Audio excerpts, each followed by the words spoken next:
Moshe coming to you from Israel in the Galilee.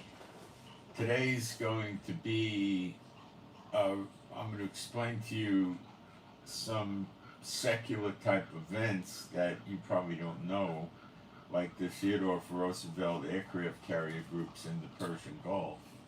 Now, that's what I'm hearing. You can't go to the government websites and see where their aircraft carriers are that easily. The information they do post is usually old.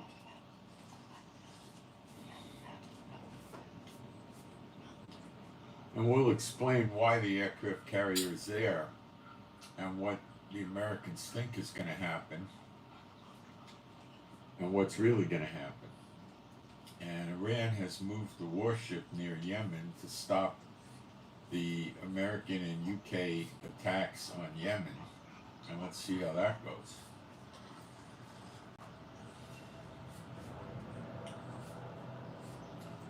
Hezbollah tried to attack our oil platforms in the Mediterranean about 2 or 3 days ago.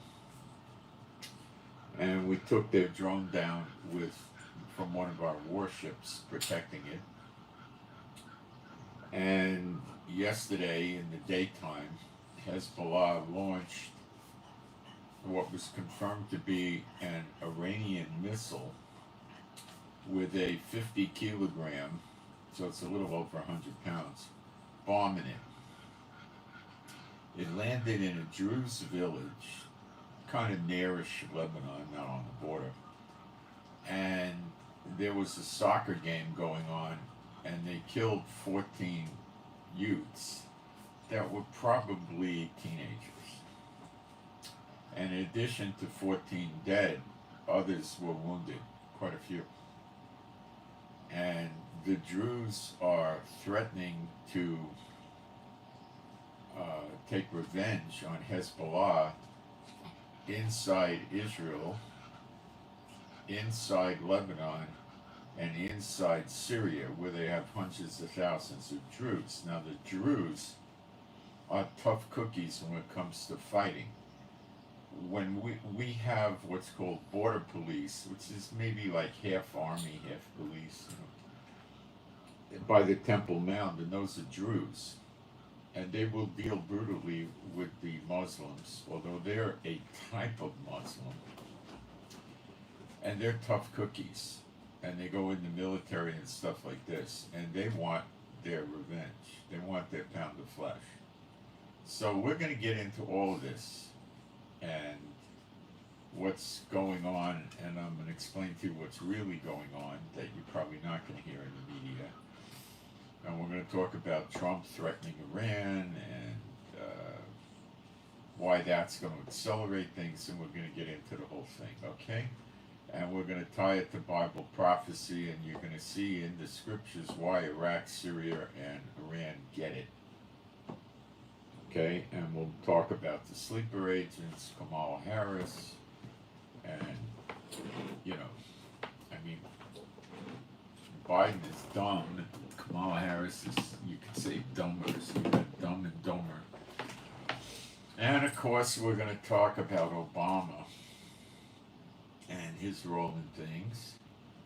And so what I'm going to do to start, I'm going to go into the live stream and check to make sure that we have sound and picture and put a couple of fast posts up.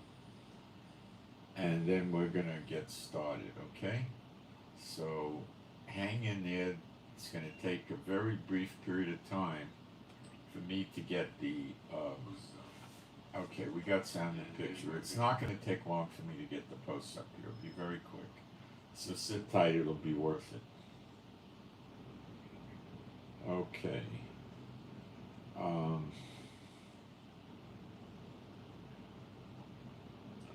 I live in Israel, and I've lived in Israel for many years. I'm an Old Testament, New Testament believer. I actually descend from the line of Aaron, which makes me a Kohanim. In English, they seem to call it a priest. I have the Holy Spirit.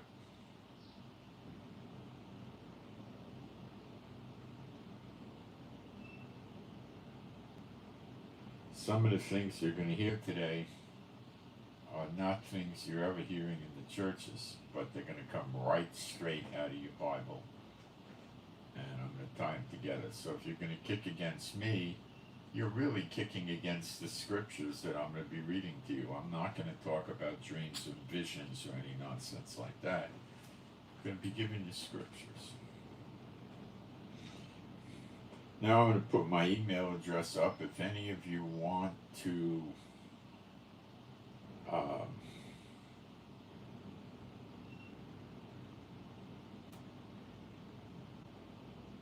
send in a prayer request, you can put it up in the chat, or you can email it in to me for more privacy.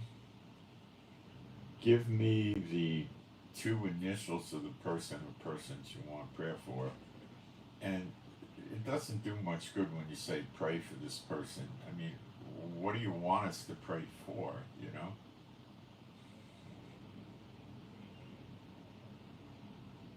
If you have any toss requests, demon toss requests, you can put that up too using initials.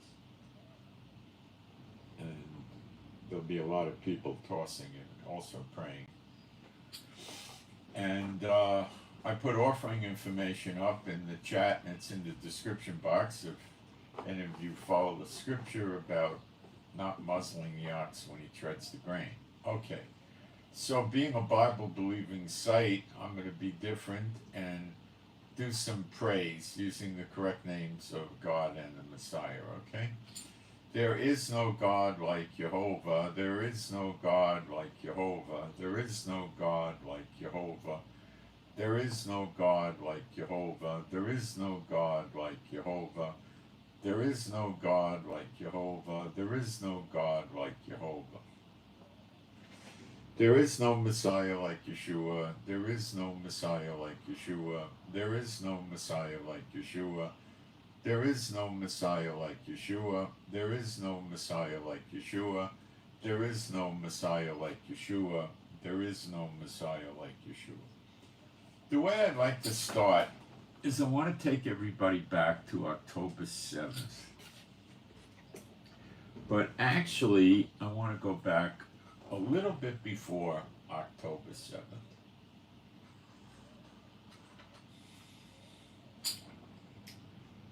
Biden was angry for years at Netanyahu and never invited him to the White House.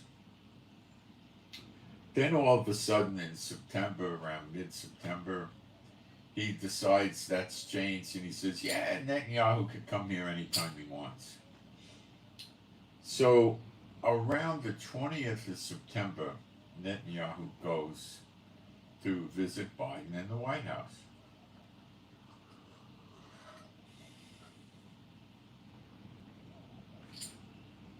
Netanyahu comes back, and a little more than 2 weeks later, October 7th happens. And it comes out all over the media that the Americans knew about this plan, and they told Netanyahu, and military intelligence in Israel knew about it, and Netanyahu knew about it. And it appears strongly that October 7th was allowed to happen. All they had to do to stop it was put 200-300 soldiers up on the border and maybe 8 or 10 tanks. It would have been it. Never would have went down.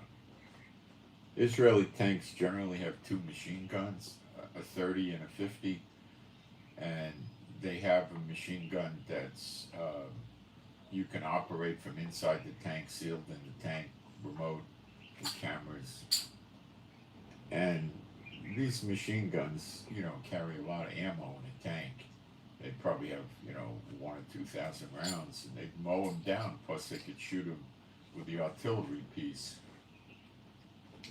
So what happened is there was normally, what we have is we have cameras on the border that are infrared night vision and day, and they have soldiers monitoring it, and they were calling command and saying we're seeing an infiltration, and they say, nah, you crazy, it's not, right? And then there were soldiers, many of which were women, were in observation towers, which are basically like wooden things. They go up, 40, 50 feet, and they got a little hut on the side it's got maybe a waist-high wood fence, and it's got a roof, and they stay in there and they observe with binoculars, and they were calling in and saying, we're seeing invaders, invaders.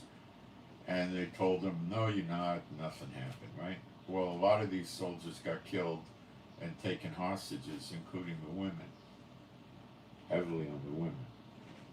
And some of the women hostages have been talking about how they were raped as hostages that got away. And the men have been disclosing that they got raped. In other words, men in Hamas were raping other men. Now, that's not what Islam says, but that they could do, but they did it. So they came in. The soldiers got overrun. They screamed for help. Normally, help would have been there in 6, 7, 8 minutes. Humvees with machine guns would have come. Tanks would be on the way. Helicopters, even jets. Nothing happened for 7 or 8 hours. I was sitting outside early in the morning when this happened, and all of a sudden, I got out there about, I don't know, 5, 6 in the morning, I don't know, it was early. And all of a sudden, my phone went off with red alerts non-stop. I never saw this before. This bing, bing, bing, bing, bing, bing, wouldn't stop. And what the heck's going on? Is it a malfunction? And, it kept going. And I said, the jets will bomb them, it'll stop any minute. Well, the jets didn't bomb them for like 3 hours. It usually would be a max of 15 minutes, 20 minutes, 3 hours. Help didn't come for 7 or 8 hours. People got burned alive, people got raped, children and mothers were tied together with wire and burned. One woman had her fetus cut out of her body while she was alive. Women got raped so brutally and so much that they died from the raping and their pelvises were broken. And there was a slaughter. Okay? So of course Israel pops up with old Netanyahu. And we're going to go get them now and blah, blah, blah. And then the war starts. Okay? A day after the war starts, Hezbollah joins in. Not in a very big way, but they joined in. Okay? And thus it began. Now, what was Biden and Netanyahu up to for real? They didn't do this, they let it happen. Okay? And what would the reason for this be?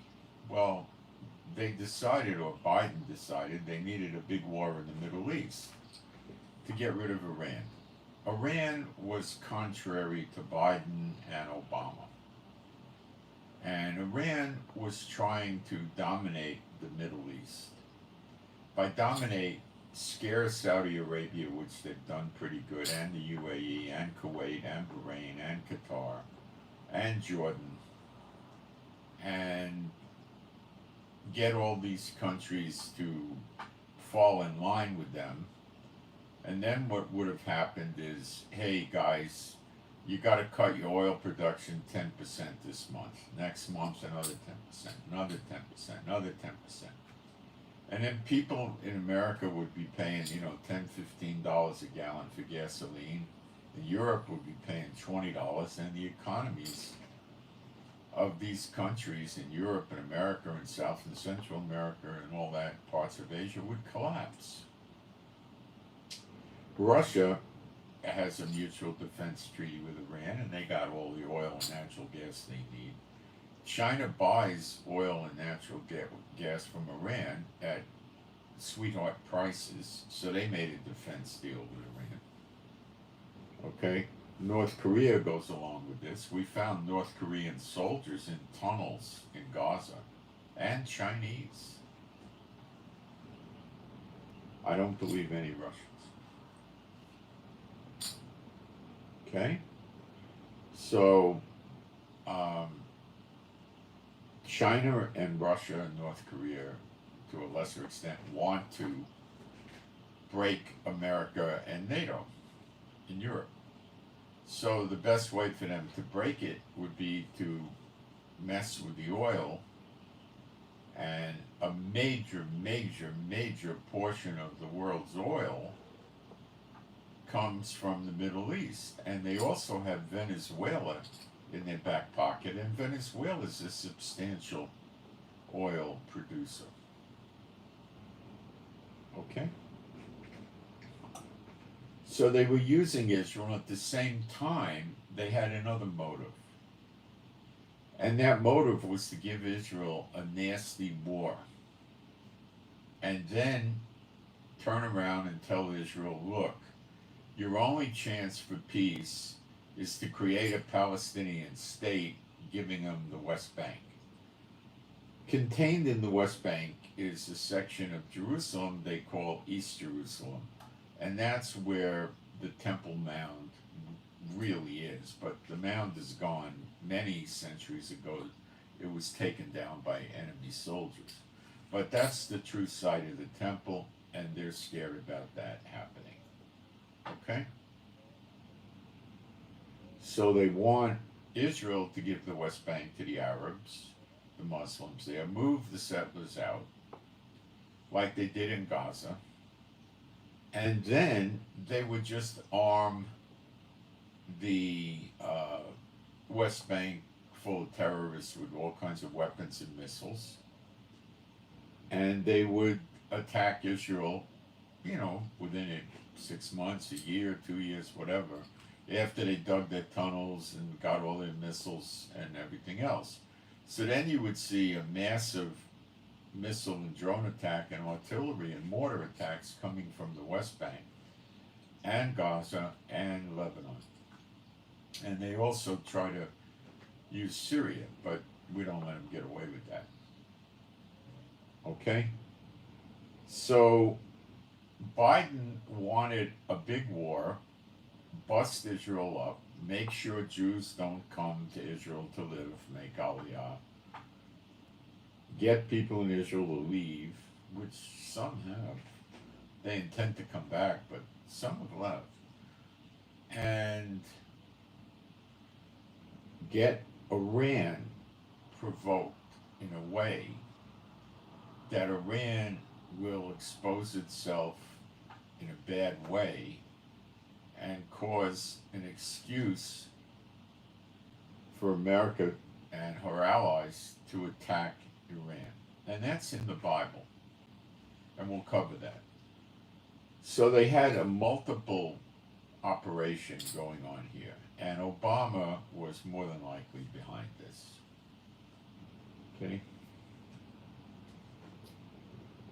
So Biden went for it, Netanyahu went for it. I don't know what they promised them, but they must have promised them something.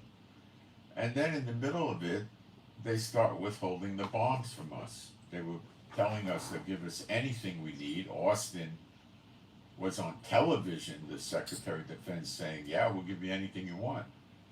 And now Biden, for probably 2 months, 3 months, has held back the 2,000-pound bunker buster bombs that we need to destroy the tunnels. So he's leaving us in the lurch because he wants a Palestinian state, and he wants Hamas to remain in Gaza, in control of Gaza.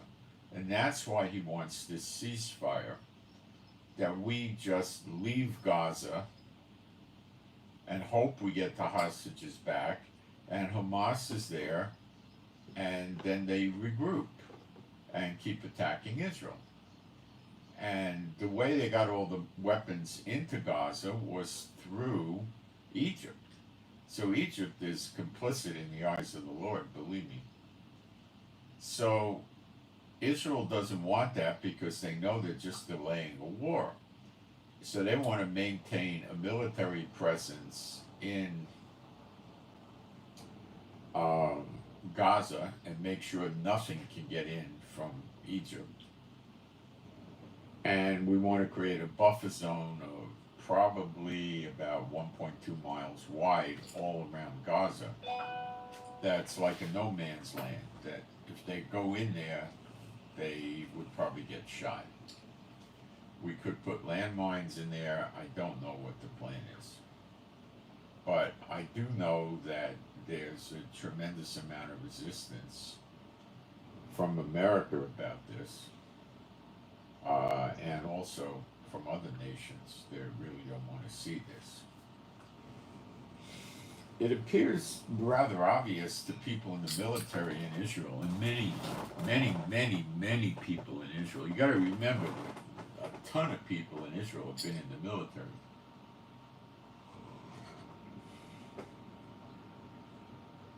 It's apparent that Netanyahu's dragging out the war. A lot of this has to do with Biden, because Biden wants Hamas there so they could have their Palestinian state. He wants Israel to keep suffering from missile and drone attacks until they say, okay, we'll throw in the towel, we'll leave Gaza, and we'll give them the West Bank.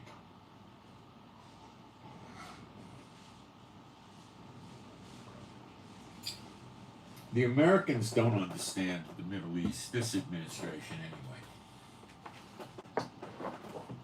And I would say probably 75+% of Israel will not go for that, maybe 90%. Because we all know it's the end of us if we do that. They'll put airfields in the West Bank if they can. Nobody's going to go for that. Our parliament, called the Knesset, recently passed a law that we can't do that. So it was like a very powerful law that you can't do that. So that's not on the table. So now comes the wild card. But before we get into the wild card, which is the Houthis, let me read you a scripture in Jeremiah 50, verse 24, which deals with the daughter of Babylon, which most of you by now know is America.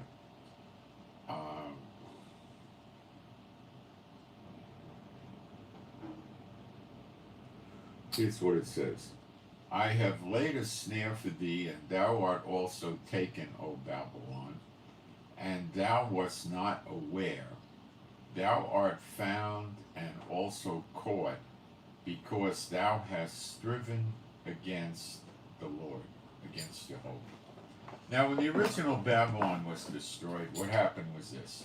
Cyrus came, God raised up Cyrus. He came with his army, he got outside the walls of Babylon. They came out from the walls and had a fight with them, and then the Babylonians went back behind the walls. And they laughed and mocked at Cyrus's soldiers. Now, the walls of Babylon were very high and wide. They were so wide that they drove chariots on the walls. And the Babylonians were afraid of a siege. So what would happen in the evening when the sun was going down? The people that were working outside the walls of the city would come back into the city, and they would shut the walls and have soldiers patrolling the walls during the night. And everybody was safe inside the walls. There were no airplanes or artillery or missiles, so they were safe in there. And the walls were so big and so thick, if you took siege works like battering rams and stuff and tried to knock the walls down, you'd be there for days and days and days, and in the meantime, the Babylonians are at the top of the wall shooting arrows at you, throwing rocks at you, pouring hot water and hot oil on you, all kinds of things, right? So the walls were really impervious to siege work. So what did Cyrus do? He withdrew from the walls of Babylon after he tried that first attempt, and that night he had his army, which was huge, dig 28 tributaries from the river. The Babylonians were not all that stupid. They had a river that ran into Babylon under the wall, and that was their source of water. Okay? So, in the event of a siege, they said, well, we store all this grain and food, and we have all the water we need, so we could stay, they probably could have lasted a year or two. And what would happen is the army laying siege to them would wear out. They'd be sleeping outside, subject to the heat, the rain, the cold. They'd run out of food and supplies. It was not something that they felt would happen. Now, the Roman army that came centuries later was way more proficient, and they might have figured out a way to do this. But Cyrus got a better idea. He went ahead and had his soldiers dig 28 tributaries off of this river. In other words, diverting the water which was flowing into the city Babylon. So the water wouldn't make it into the city, and after a little while, the riverbed was void of water. Then it was late at night already, morning was approaching, and then his armies just walked into Babylon under the river. And they were relatively unprotected because the watchmen weren't watching the river. They were watching out over the walls to see if an army was approaching. So the people in Babylon woke up in the morning, went out on their verandas, and had their servants serve them their meals, and and then they started realizing there were Cyrus's soldiers had occupied and taken Babylon without firing an arrow. And they were finished. And that's how Cyrus took them out. So Babylon was not burned, was not destroyed, none of that. Because God had the Israelites there. And he wanted the Israelites to get out in one piece. The 70 years were up. And the Babylonians, the king, I think his name was Nebuchadnezzar or something, whoever was king then, it was, I think, Nebuchadnezzar, I'm not sure, whoever the king was, didn't want the Israelites to leave and go serve their Lord. So they basically got taken over quietly in such a way that the Israelites were not killed. If it was a regular attack, what would have happened is Cyrus's armies would have hit battering rams in the walls if they could. They would have had catapults, and they would put big balls, like 3 foot wide or so, of dried hay tied with wire or rope, and they would put pitch and tar on it, light it on fire, launch it into Babylon with catapults. This would go on all day long. They would also launch rocks. They would also have their many tens of thousands of archers take fire arrows and shoot them over the wall, and they would burn the place up a few days. And a lot of people would get killed. They would get killed from the rocks on the catapult, from the fires, from thousands of arrows being shot every day. Okay? The fires would have probably caused food supplies to be burned up. Starvation would have sank in. And guess who wouldn't get the food? The Israelites. So God didn't want to do that to them. That wasn't his plan. His plan was to take them out of Babylon. The Jews that listened to him and went to Babylon were told that, don't be afraid, you'll be treated well, you could have children there and the whole bit. And that's what happened. And at the end, this guy didn't want to let him go. So Cyrus took him over, and then Cyrus let him go. He gave him the temple artifacts, he gave him money, he gave him letter of safe passage, he had soldiers help him, and they went back to Israel. Okay? This is not anything like what you read about in Jeremiah 50 and 51. The place in Jeremiah 50:51 gets destroyed by fires. I will kindle fires in and about your cities. The people get slaughtered in the streets. They stay in their holes and they're afraid to come out and fight. They die. But what happens? The Israelites leave, and the true believers leave with them. And they go to Israel, stopping in the wilderness. And that's all in there. And that didn't happen. None of this has a fit at all to what happened when Cyrus hit Babylon, the original Babylon. So, some jerk pastor might say, well, that happened over, it didn't. You can verify all this in Google. Okay? So don't think America's not the daughter of Babylon. It is. It says she dwells on many waters. Well, you got the Great Lakes, 8,000 rivers, probably a few thousand lakes. You got the Atlantic, the Pacific, and the Gulf of Mexico. Now, people offer excuses as to what is, Babylon other than America, and a popular one is the Vatican. Well, let me tell you that up to maximum 300 people live in the Vatican. None of them are Jews. There's no water where the Vatican is. I mean, they got toilets and sinks, but they're not on many waters. It's a joke. Then comes Mecca and Medina in Saudi Arabia in the desert, and you're going to tell me they dwell in many waters, and they have Jews there, and Israelites and Christians. They don't. It's America. It's referred to as the hammer of the whole earth. Is that not America? The great voice, is that not America? Who listens to Saudi Arabia? Nobody. Who listens to the Vatican? Oh, several Catholic countries. Do the Hindus listen to the Vatican? No. The Buddhists? No. The Muslims? No. The Christians that, go to Christian churches? No. The atheists and the communists? No. Nobody listens to the Vatican, but very few countries, but they listen to America. The Hindus, the Buddhists, the Muslims, atheists, they listen to America all right. It says the nations gathered together there. Where? I think it's 54th Street by the East River in New York City. They call it the United Nations building. Come on.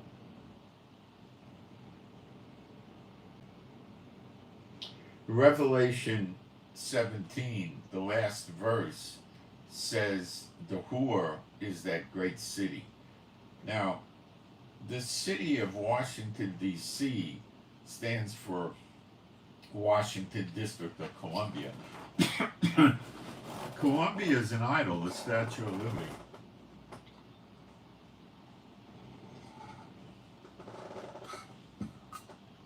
Let me show you some. It says that the daughter of Babylon is mad on her idols. They're crazy with their idols.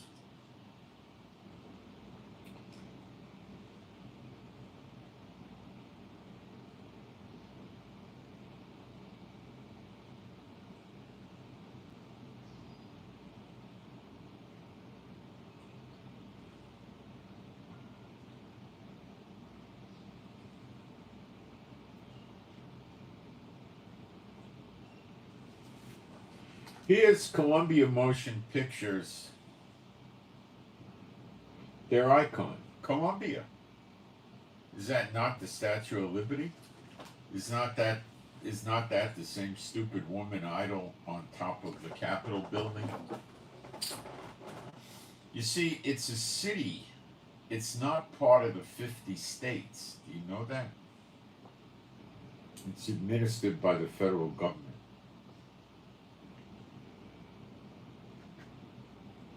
It's the city that runs America.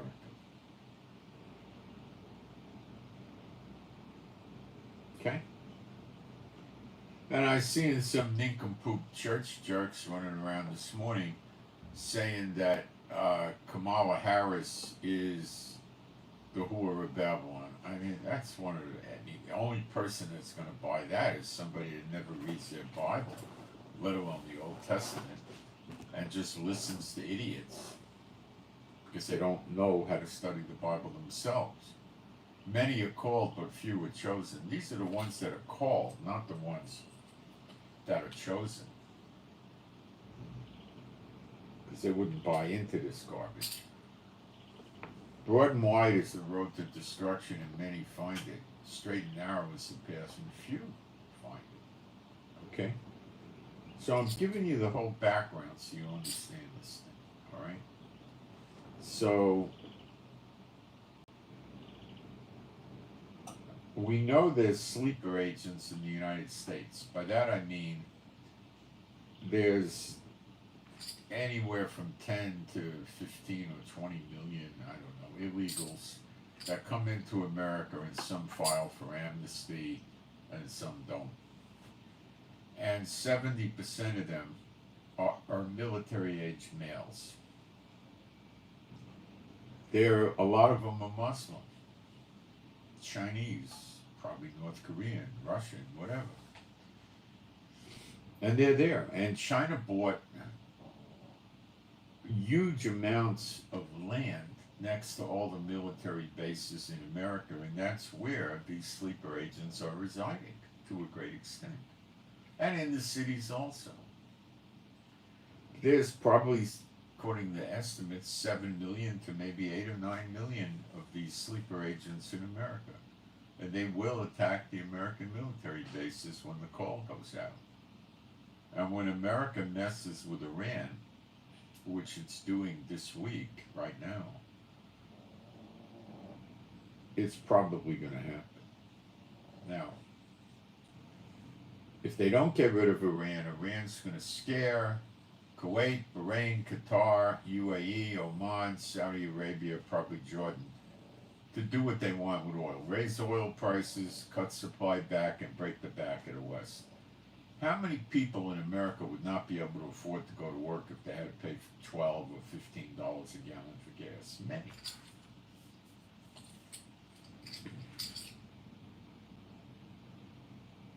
Okay? So this is a real fear that America and NATO and the EU have. So where's the wild card? The Houthis. They come in to fight to help Hamas and also Lebanon. They try sending drones and missiles up to Israel, and 99% of them fail. I don't think they ever got us. They got one hit in or something. They can't do it. So then what do? They said, well, we're going to attack the shipping in the Red Sea, civilian shipping. So they start attacking civilian shipping with drones, suicide boats, missiles, and they sink boats, damage boats, and cause much of the traffic that was going through the Red Sea to cease and go around the tip of Africa instead, which adds 5 to 7 days to the trip and increases the expenses quite a bit. Egypt was collecting revenue at the top of the Red Sea where it goes into the Mediterranean, called the Suez Canal. So people going through the Red Sea had to go through the Suez Canal and pay a toll to Egypt, not unlike the Panama Canal. And they lost a major portion of the money they run the country of Egypt on from the Houthis. So that's why we see Egypt coming out the other day and saying, we'll defend Israel. Jordan comes out and says, we'll defend Israel. The UAE and Saudi Arabia come out and say, we'll defend Israel. Now this completely infuriated Iran, and the Houthis came out with a public announcement that said any country in the future helping Israel is going to be considered an enemy of the Houthis because we're at war with Israel. Okay? Then the Saudis turned around right after that and said, if any missiles, drones go fly into Israel through our country, we're going to shoot them down.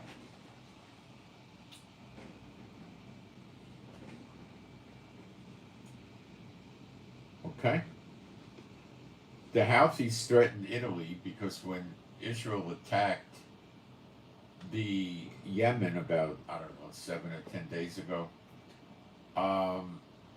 our jets needed refueling, and Italy provided refueling tankers through.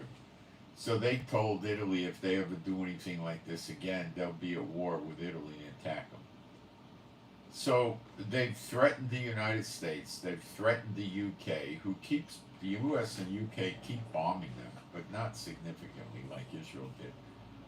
And now they're threatening Italy. So they're threatening 3 NATO countries. If you attack a NATO country, it's all for one and one for all. All of NATO joins in. So the Houthis are so criminally insane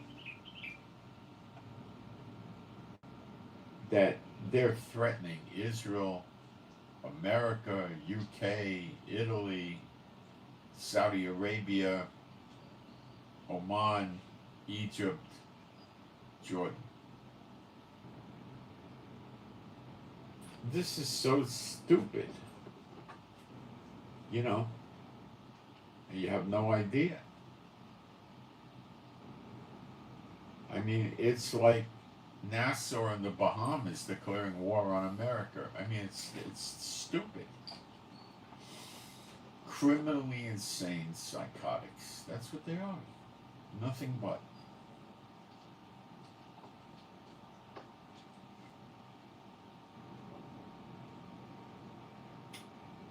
Now comes the attack on the Druze yesterday.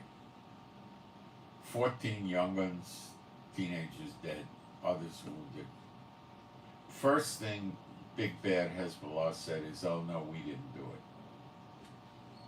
Well, we know they did it, and American intelligence came out this morning, Israel time, with an announcement that their intelligence is that Hezbollah did it.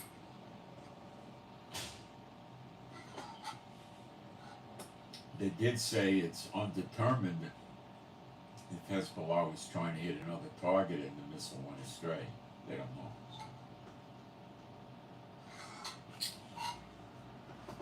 But that could always be the case. And how the heck are you ever going to find that out?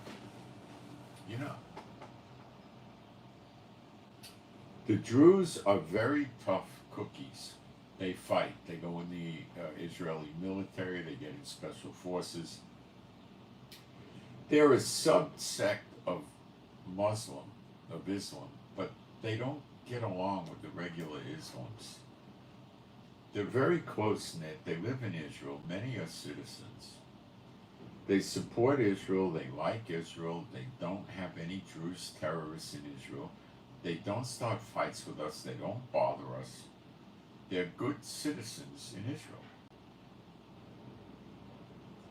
They don't evangelize. You basically got to be born into the Druze. The Muslims evangelize, not the Druze.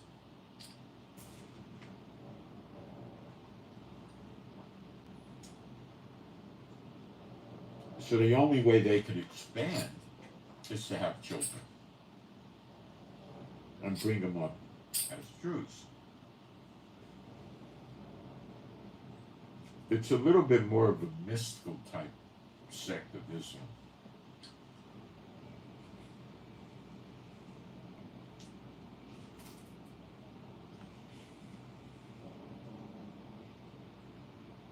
The Shiite Muslims don't like them.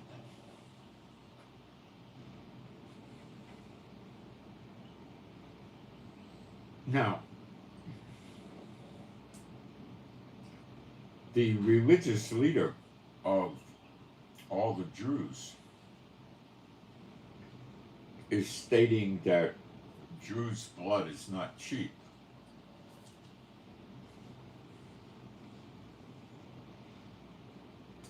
He also said Hezbollah is now in crisis with the Druze in Israel in Lebanon and in Syria. This is a slightly veiled threat that the Druze were going to be attacking Hezbollah forces wherever they could find them, basically. The Druze have over 100,000 in Israel, 200,000 in Lebanon. I don't know how many in Syria. They're not a small amount.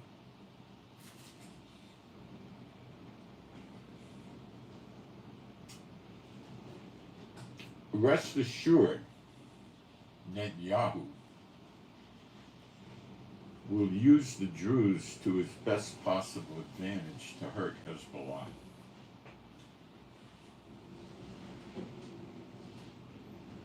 Netanyahu said that Hezbollah is going to pay a heavy price for what they did. And that makes the Druze feel happy. And I think Netanyahu will do that. Last night, our jets hit 12 targets in Lebanon, but that was not the heavy price.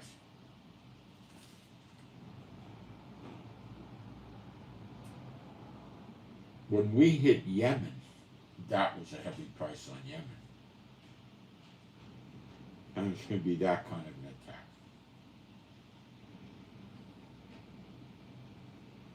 And at this point, Israel's more or less going to be ignoring the Lebanese government proper, because they're really just a government figurehead. Hezbollah does whatever they want.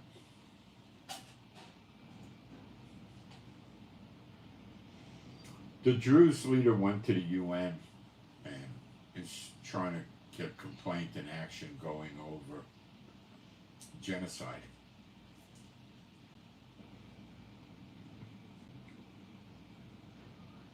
I doubt anything will happen. Oh, they'll issue a statement of how mad they are that they did it, but they won't take any military action. The UN can't. China and Russia will veto it. It's not going to go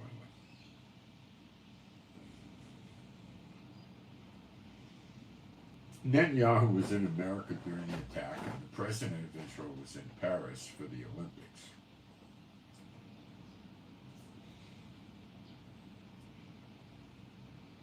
They're both on their way back. I don't think Netanyahu's going to land probably till 11, 12 o'clock today, lunchtime. He has a war cabinet meeting at 4 o'clock. So the counterattack was not the 12 attacks last night. No.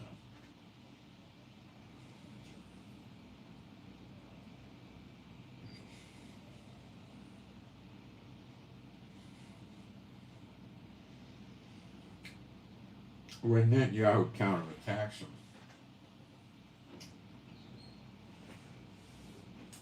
it will put him and the Druze around the Middle East in a tight friendship.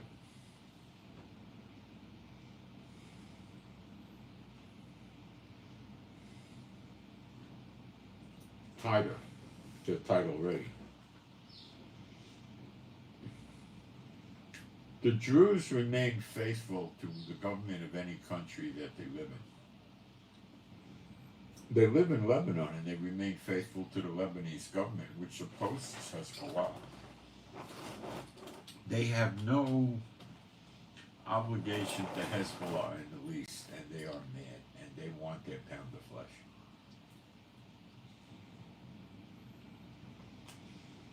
In addition, the Houthis in Yemen are in a lot of trouble right now because the citizens of Yemen are mad as all get about them, provoking Israel to bomb them.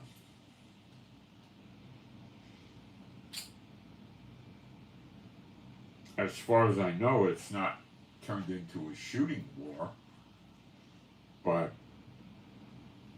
it's not making the Houthis feel warm and mushy inside.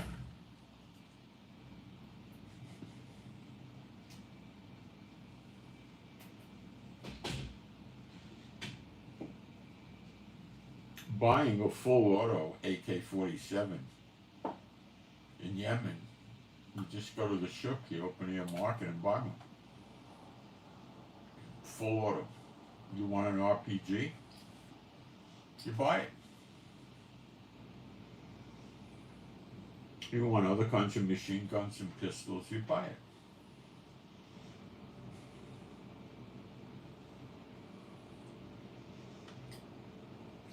They could rise up against Hezbollah, the Houthis, and make it not safe for them to walk the streets.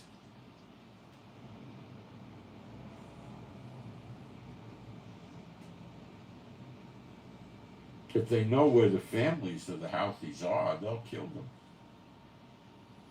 You're talking about heathen. Barbarism.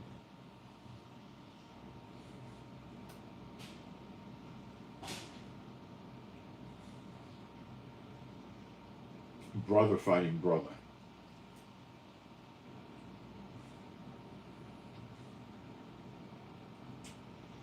So why is the Theodore Roosevelt aircraft carrier group,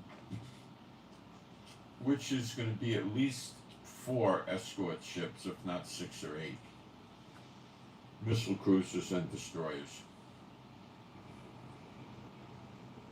why is it in the Persian Gulf now? Because it intends to knock down missiles and drones headed towards Israel coming from Iran.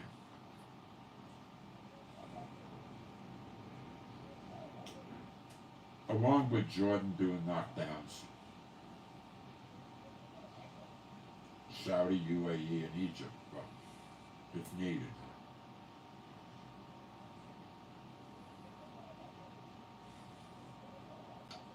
It also means Egypt isn't going to let the Houthis do a ground incursion up to Egypt and come into Gaza. That's not happening.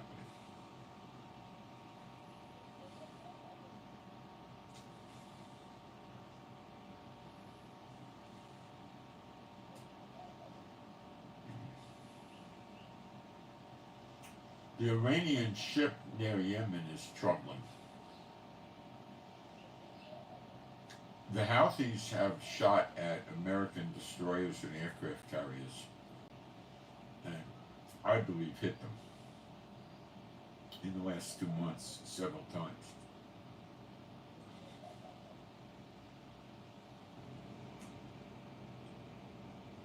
They damaged the Eisenhower aircraft carrier enough it had to go into port in Jeddah, Saudi Arabia to get repairs.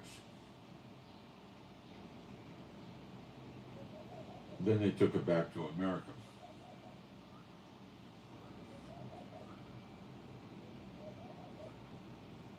Now the Americans think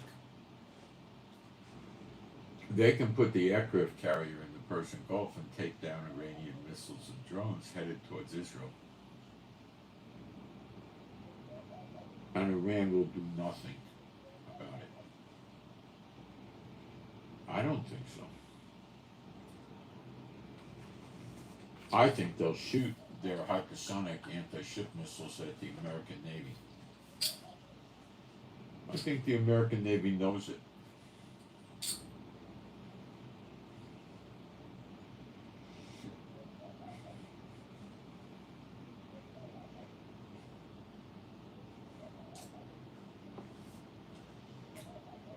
And this could provoke a massive attack on Iran. Not just from America. It says she gets destroyed by her enemies. Israel's an enemy. UK's an enemy. Italy's an enemy. NATO's an enemy. UAE, Kuwait, Bahrain, Qatar, Saudi Arabia are enemies. And Jordan and Egypt.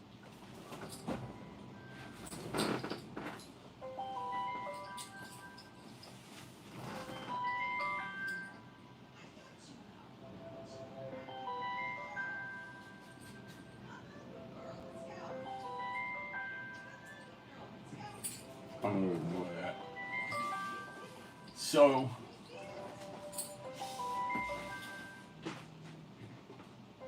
it's getting down to showtime here.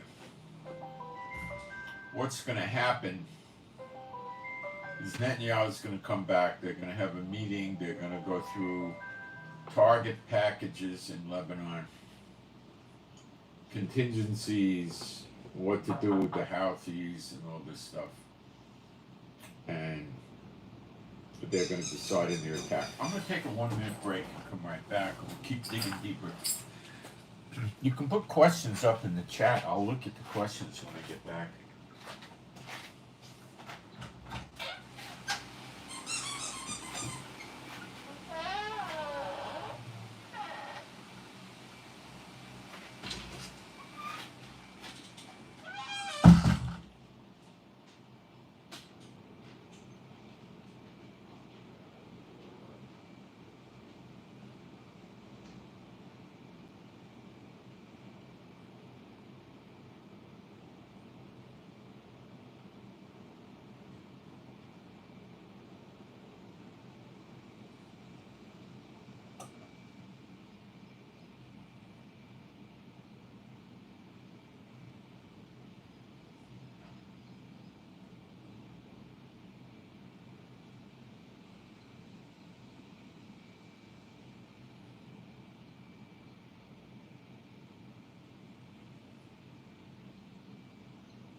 Now,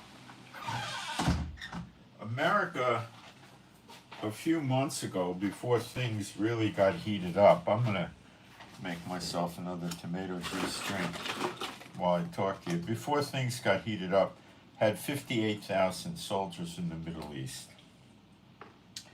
They were in Kuwait, Bahrain, Qatar, UAE, a little bit in Oman, I think, Saudi Arabia, Jordan, Iraq, and Syria. I think the figure now is probably about 75 or 80,000. They have hundreds of aircraft in the Middle East. Missiles, bombs, anything you need for a war. So they don't need to bring more aircraft carrier groups in to attack Iran. They'll use missiles and aircraft. And some Navy boats will launch missiles too. The other day, in the last week, I think 2 times, the American bases in Iraq got hit by the Iranian-backed terrorists. And America's really sick and tired of this, and is seriously afraid of losing control over the Middle East, which is losing control over the oil. And that is basically life-threatening to Europe and America. Okay, it's very serious.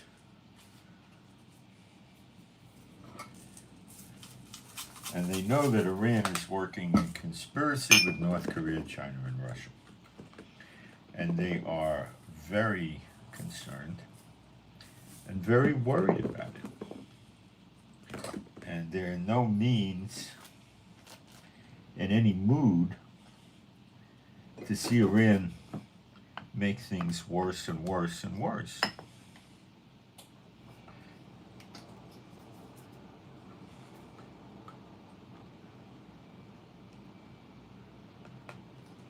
Now, when you look at the sleeper agents, you have to understand that this is a common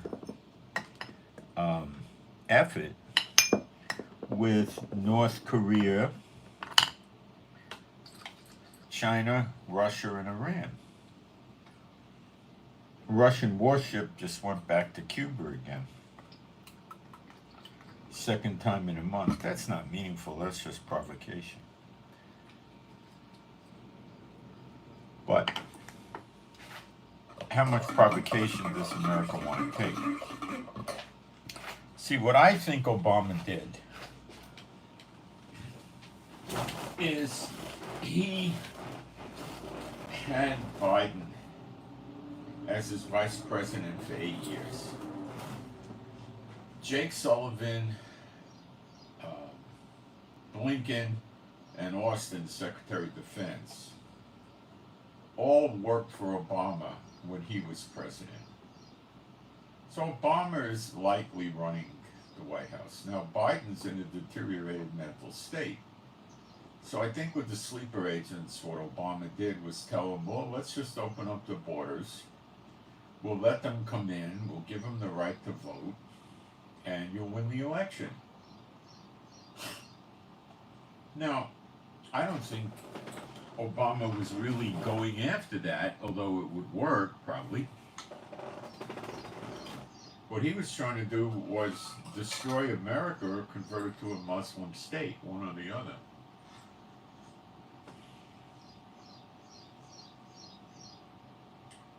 And he was making moves like that when he was in the White House.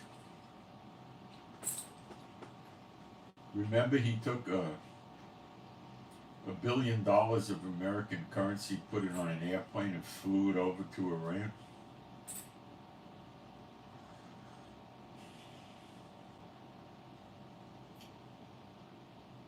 Remember when he made the bathrooms dual sex in public places? You know, crazy things. So he started to turn on Biden a few weeks ago. And he came out and said Biden has to step down from the race. He can't win.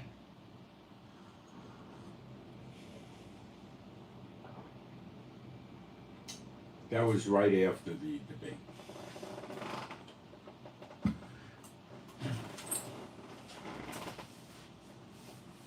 He was right. And then he said Kamala Harris. Then he turns around when Biden finally says he's stepping down from the presidential race, turns around and says, no, let's not use Kamala, let's take a survey of other candidates and pick the best one. So he turned on Kamala. And then when Kamala got enough votes to be the Democrat nominee to run for office of president, after that happened, he saw he was whipped, and he came out and said, okay, I support Kamala Harris. Now, when this thing blew up with Lebanon, Kamala was out on the campaign trail someplace, and they urgently called her back to the White House. So this is something that's unusual. I think that I know there was a lot of cries if Biden's not competent to run for office, he can't be in the Oval Office. We got to get him out. And I think that Biden will probably be removed from the presidency if prophetic time allows. And that makes Kamala the president. And them calling her back to the White House when this thing in Lebanon blew up with the attack on the Druze. It doesn't sound normal for a vice president. Okay. Doesn't click. Sounds like she's going to be president. And they're spending a few days bringing her into the public light and, grooming her up a little bit. And Obama's probably going to manage her. Now, Biden and Kamala is just an example of Dumb and Dumber. That's all it is. So right now, Israel's going to do one or two things on Lebanon. Or both. They're going to do very substantial, extremely damaging air attacks with the purpose of punishing Hezbollah and crippling them, and the government of Lebanon is going to pay a price as well. You can't just sit there and say, well, we can't control Hezbollah, we're the government, but we can't, that doesn't work. That's like Hamas. They run Gaza, and then the PIJ would launch a missile, and then Israel would strike back at Hamas, and they say, what'd you strike us for? The PIJ did it. And they said, you're in control of Gaza, we hit you. Stop the missiles. See, if you don't do that, then anytime they want to attack Israel, they just say, oh, let the PIJ do it. So the Lebanese government are basically providing safe harbor for Hezbollah. Are they not? They yap their jaws, but they don't do a darn thing. So that's why they're going to be suffering too. It is rumored, and I don't know how true it is, that Hezbollah has what's called electromagnetic bombs. Now, the word for bomb in the Middle East can mean a drone that explodes or a missile. Not artillery usually, although sometimes, and not mortars, but sometimes. It's usually artillery and mortars are artillery and mortars. The Hezbollah have no aircraft to drop bombs on us, The other day when we were attacking, they shot anti-aircraft missiles at our planes. It didn't do any good. Didn't help. It didn't hurt us. So, electromagnetic devices would allow drones and missiles to not get struck down by the Iron Dome, theoretically, they say. I don't know. And I don't know if they have them, and I don't know if they work, and I don't know this, and I don't know that, but they lie about a lot of things, so it could very well be a lie. A few days ago, they just moved a lot of their weapons and other things from South Lebanon up to Central Lebanon. So we'll just strike them up in Central Lebanon. The prophecy is, Lebanon, open your doors, let the cedars of Lebanon burn. Okay? Let me take a look in the chat and see if I have questions or prayer requests or anything that I need to deal with. Yeah, I'll be very quick. I don't think there's much in here.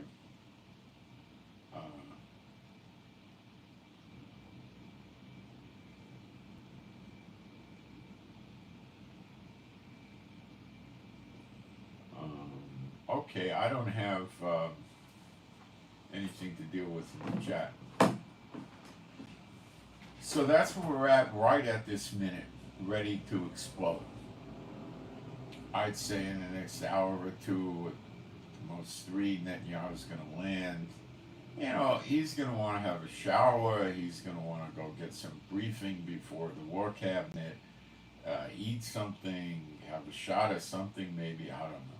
And then in the war cabinet, they are likely going to be several hours. And what they're going to decide is target packages in Lebanon. I don't think that this is going to lead to a ground invasion. I could be wrong. I don't think so. I do think Iran will try a large missile and drone launch against Israel. And I do think the American aircraft carrier group in the Persian Gulf will shoot down a lot of these things. And I do believe Iran will then launch hypersonic ballistic anti-ship missiles and other missiles at the American fleet. And I do believe if this happens, it will cause this song from 1980, Bomb, Bomb, Bomb, Bomb, Bomb, Iran, to be a #1 hit tune again. It's based on the Beach Boys song, Bob Iran, which is a song about a girl that he sees at the dance and asks her to dance and stuff like that, Bob Iran. The song was made in 1980 after the Iranian Revolution, and they did it, Bomb, Bomb, Bomb, Bomb, Bomb, Iran. And there's videos of McCain singing it back then and all that. Okay, so I do believe it's not going to be a ground invasion in Iran at all. It'll be an air attacks, which means missiles, drones, aircraft, artillery. But I don't think artillery is highly relevant here. Nobody's doing a ground invasion.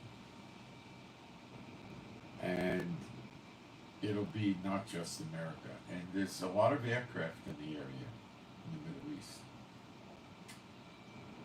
And it's not going to be, I mean, Israel's got a lot of aircraft, UK got aircraft here, America got aircraft here, Saudi got aircraft, UAE got aircraft, you know, Bahrain and Qatar got nothing, Kuwait's got next to nothing, Jordan's got some aircraft, and it's going to be a devastating attack on Iran. I do, because that. The Houthis went after American warships on several occasions, must be a half a dozen times, and America did not much to it. That tells the Houthis and the Iranians that America are a bunch of wimps, and you could attack their ships, and they will take that logic and attack the American aircraft carrier and the fleet, and I think that will change the game for Iran rather rapidly. And this will give America the chance to make Kamala Harris and Biden look like great heroes. They took out the dirty dogs of the Middle East. Of course, it's also going to cause the sleeper agents to break out.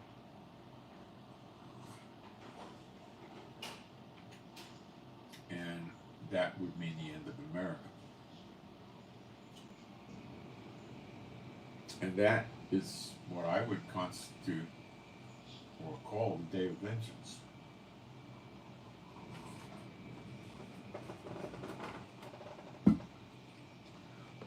Now, the church people that don't study for themselves are not aware of the year of recompense is the year of redemption and the day of vengeance that appears in both. People that have been with me for a while are well aware of this, but let me bring them up to speed. So we go to Isaiah 34.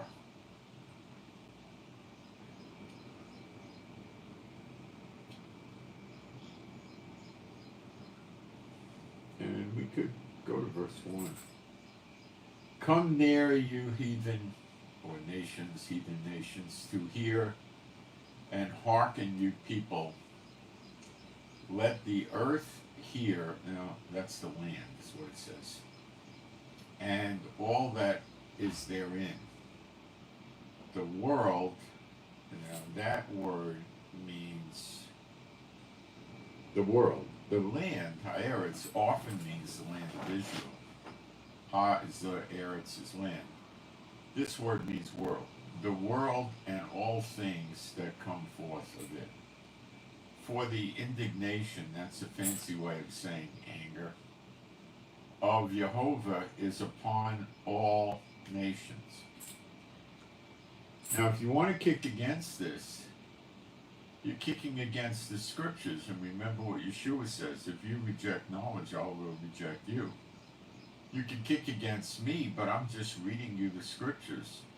You could consider me the messenger. is upon all nations, and the fury, that's worse than anger, I think, the fury upon all their armies. He has utterly destroyed them. He has delivered them to the slaughter. Now, this, of course, has never happened in the past. Gog and Magog is not for today. Ezekiel 38 says we're living in peace and safety without bars and walls. Only an alcoholic or a devout liar would tell you that Gog and Magog is for today. I mean, somebody that drinks 2 liters of scotch a day might buy that. It also says, that the enemy will come to take a great spoil. Cattle, riches, gold, silver. We're poor here. 28% of Israel lives at the poverty line, and Netanyahu's a piece of garbage for a leader.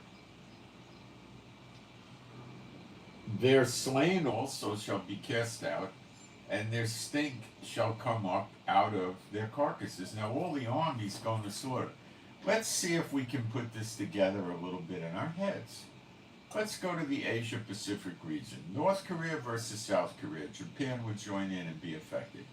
China against Taiwan. Japan would join in there and be affected. The Philippines. Then comes Guam. And then comes Australia would run over there to get in the fight with whatever little they can do. And Russia will help China. Now we go to Europe. NATO and Russia are at each other's, they're sitting there like 2 pit bulls snarling at each other waiting for the fight to start. Romania, 2 days ago, took drones down from Russia in Ukraine. Wouldn't take much for that to start, and now comes the Middle East, of course.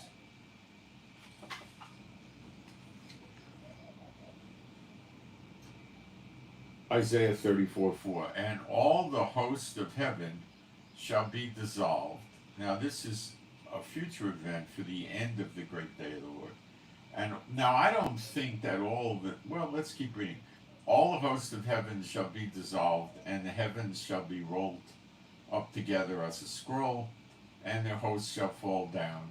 That's the powers of the air, the demons, as the leaf falleth from the vine, and as a falling fig from the fig tree. For my sword shall be bathed in heaven. Behold, it shall come down upon Idumea, which is Edom, which is likely Yemen, and upon the people of my curse to judgment.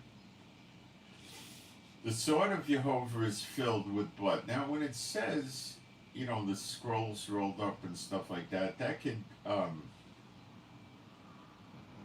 that's Ezekiel 39, but we're not ready for that now. It's called the Great Falling Away. Israel hasn't come back yet to the Lord, so they can't fall away.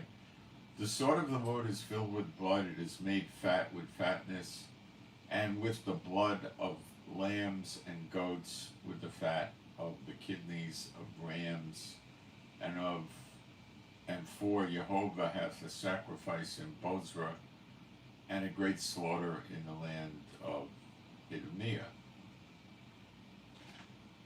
And the unicorns shall come down with them.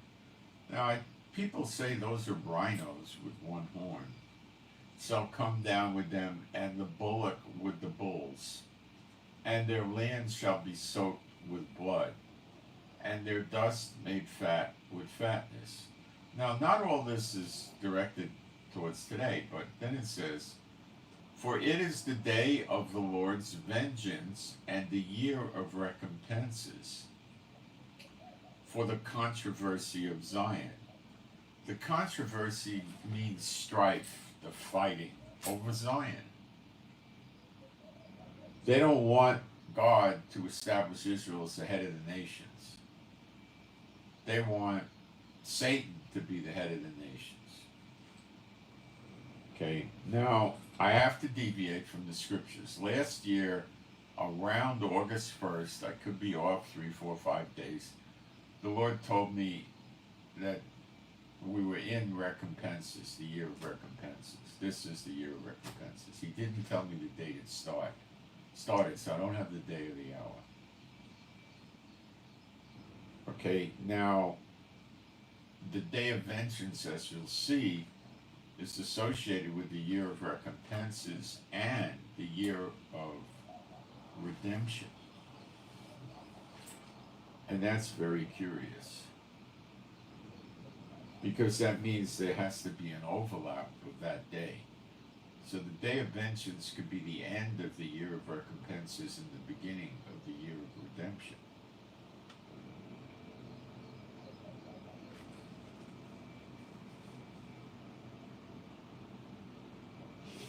Then we go to Isaiah 63.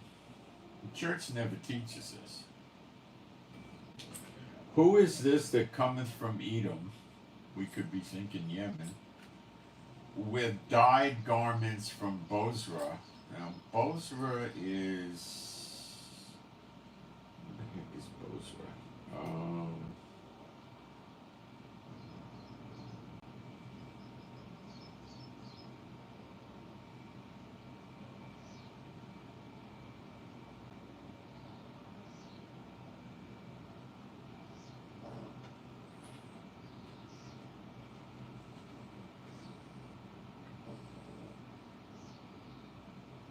Let's see where Bozrah is. I forgot already. I'll look it up.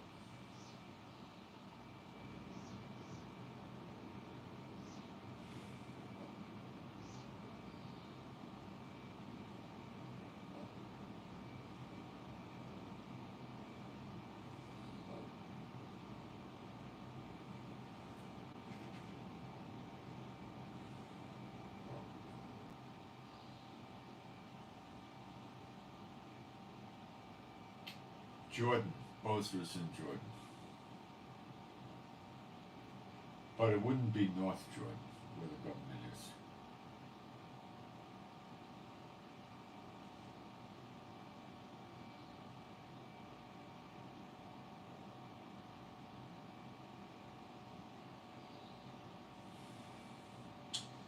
This that is glorious in his apparel, traveling in the greatness of his strength, I that speak in righteousness, mighty to save. Wherefore art thou red in thine apparel, and thy garment like him that treadeth in the wine fat? I have trodden the winepress alone, and of the people there was none with me. I will tread them in mine anger, and trample them in my fury, and their blood shall be sprinkled upon my garments, and I will stain all my raiment, for the day of vengeance is in my heart, and the year of my redeemed is come. That's the year of redemption. What happens in the year of redemption is based on the Jubilee year of redemption. Every man gets reunited to his family, and you get your land back.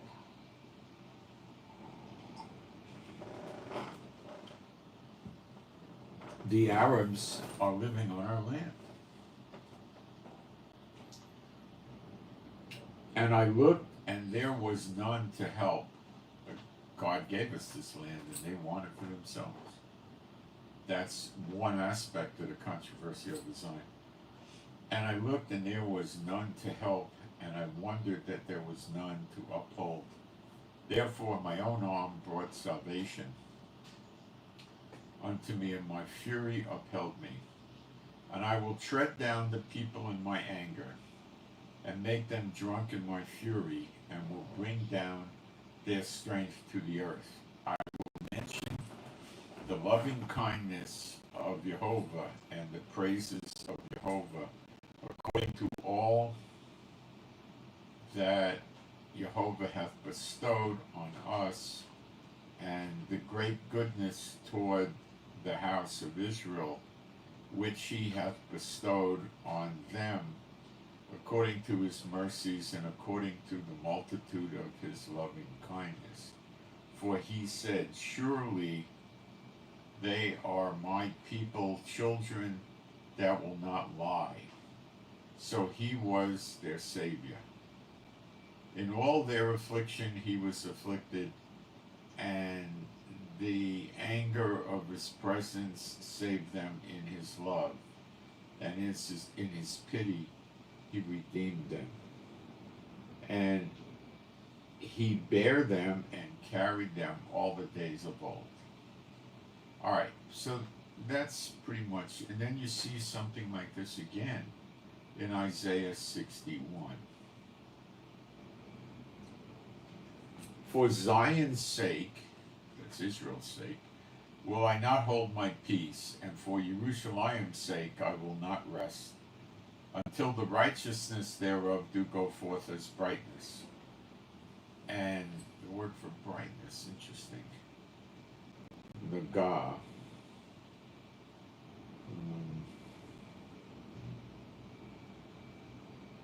Brightness, shining. It means shining. Arise, shine, your light has come, the glory of the Lord is risen upon thee. Okay, as shining, I would say, and the salvation. Now, that word for salvation is rather curious. I'll pronounce it for you. Yeshua. Not Yesha, the root for salvation. Yeshua, the exact name of Yeshua. And the Yeshua as a lamp. Is he talking about Yeshua literally? He could be. As a lamp that burneth. And the heathen shall see thy righteousness, and all kings thy glory. And thou shalt be called by a new name, and it's not Christian, believe me, which the mouth of Jehovah shall name. Thou shalt also be a crown of glory in the hand of Jehovah, and a royal diadem in the hand of thy God. Thou shalt no more be termed forsaken, neither shall thy land any more be termed desolate. But there's a lot of land in Israel which is desolate right now. But thou shalt be called Hezbollah, and the land Beulah. For Jehovah delighteth in thee, and thy land shall be married. For as a young man marrieth a virgin, so shall thy sons marry thee. The land, married to the land. And as the bridegroom rejoiceth over the bride, so shall thy God rejoice over thee. I have set watchmen upon thy walls, O Jerusalem. Oh, you know what? I'm in 62. That's why I'm getting lost. Let's go to 61. It was good though. The spirit of Adonai Jehovah is upon me, because Jehovah hath appointed me to preach good tidings unto the meek. He hath sent me to bind up the brokenhearted, to proclaim liberty to the captives, that's the dry bones, and the opening of the prison to them that are bound, the dry bones. Okay. The Yeshua talked, this was in the New Testament too. So it was prophesied he would be talking this in the Old Testament days, and he did it in the New Testament days. To proclaim the acceptable year of Jehovah, and the day of vengeance of our God, to comfort all that mourn. Acceptable year. The word for acceptable is ratzon, pleasure, delight. Okay. God says that he accepts you in the land of Israel. It's in the scriptures several places. So what happens in this, in the year of redemption, you get your land back, which is occupied by the Muslims and all that, and the Arab nations. You get your land back,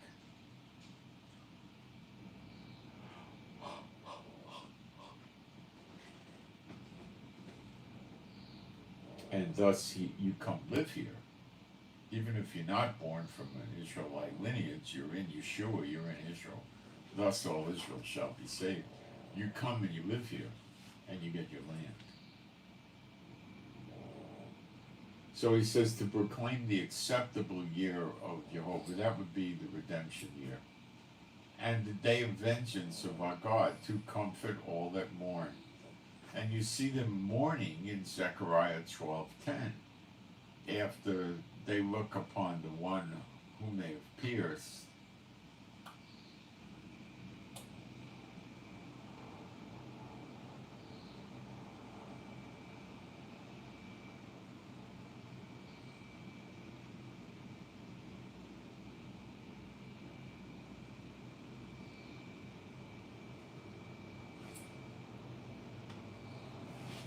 So the day of vengeance seems to be tightly associated with the year of redemption and the year of recompenses.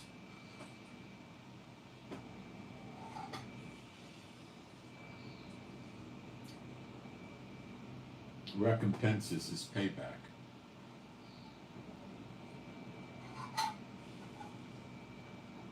Zechariah 12 is the key to what's going on now, where they lay siege to Judah and Jerusalem, and we already are under siege from Yemen, from Gaza, from Lebanon, from Iraq, from Syria, from Iran. I think I said Lebanon. And also from inside the West Bank with the terrorists. So that's in place already, kids. Okay?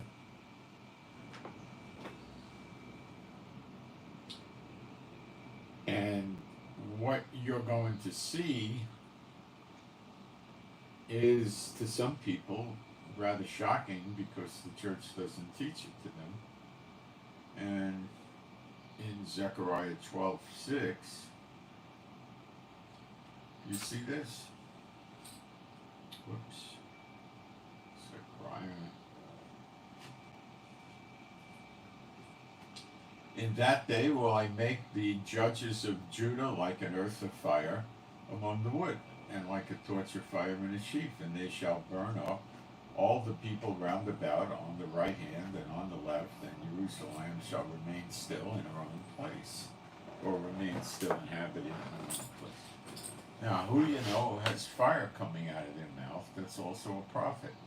The two witnesses, Elijah and Apostle John. And they're fighting the enemies that are in the siege against us, which is now. Jordan's not yet in the siege, but wait a minute, let's not get caught speeding. Ammon, northern Jordan, which is the seat of the government of Jordan, submits to Israel and they get along and everything's peachy with us and them. Moab, which is not northern Jordan, but Jordan, gets destroyed. Edom appears to be Yemen.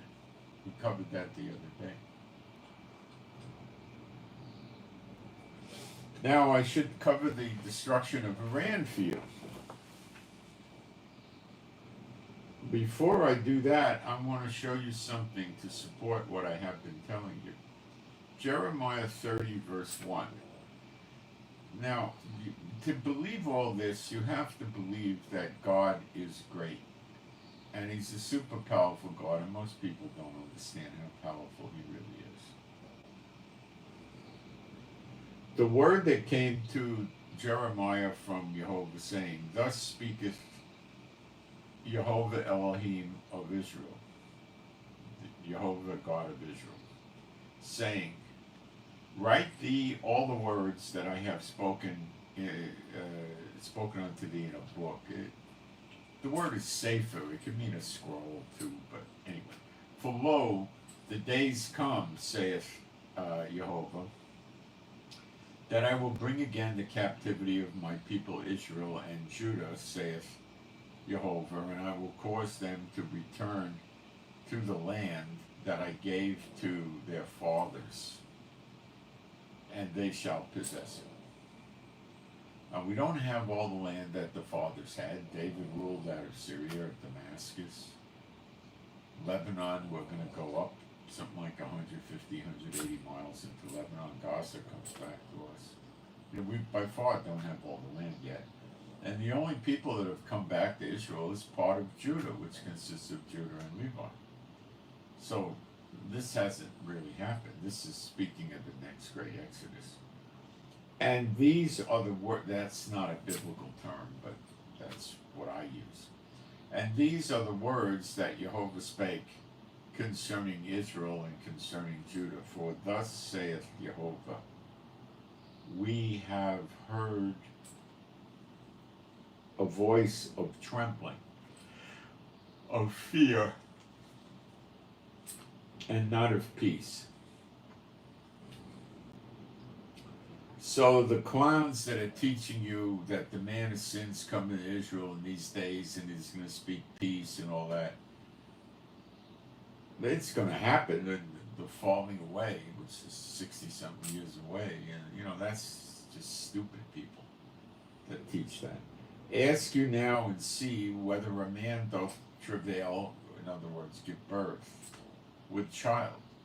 Wherefore do I see every man with his hands on his loins as a woman in travail, giving birth.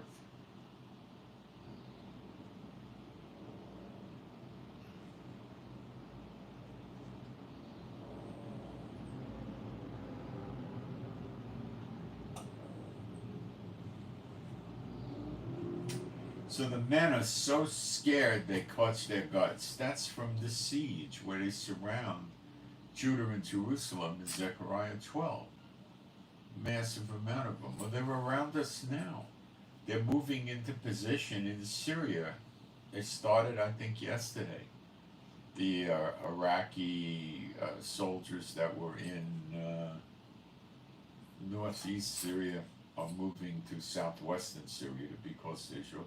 And the militias would be moving with them. Iraq has no border with us. They shoot missiles and rockets and drones at us, but they have no touching border with us. But still could be a siege, because they can't attack us. I see every man with his hands on his loins as a woman in travail, and all faces are turned into paleness. All the blood's rushing into their guts, probably, so their faces got pale. Alas, for that day is God is great. Gadol, great.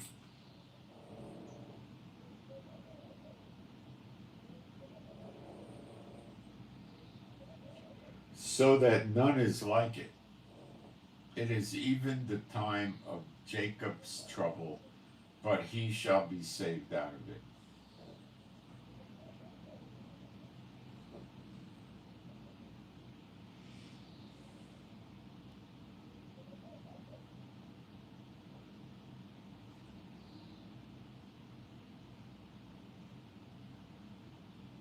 The time of Jacob's trouble.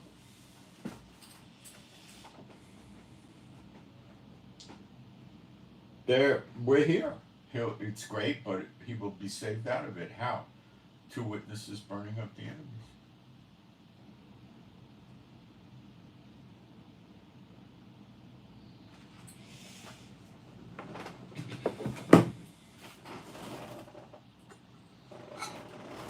We're here. We've arrived.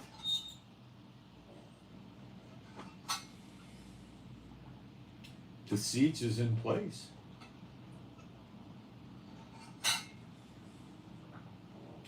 Iran is sort of part of the siege because they were shooting missiles at us in a massive amount a few months ago. And they're supporting with weapons and money and training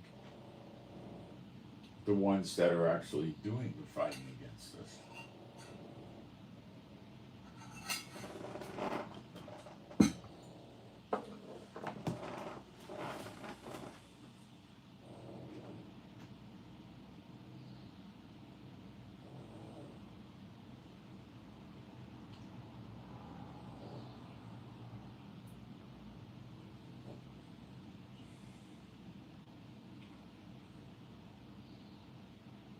Let's go to verse 8 in Jeremiah 30. For it will come to pass in that day, it's the same that day as Zechariah 12 says that day, of hosts, that I will break his yoke from off thy neck, and will burst thy bonds, and strangers shall no more serve themselves of him, like America or any other countries.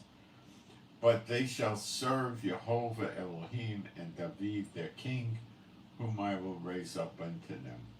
Therefore fear thou not, O my servant Yaakov, saith Jehovah, neither be dismayed, O Israel. For lo, I will save thee from afar. That's the next great Exodus. And the word for save is Yasha, the root of Yeshua.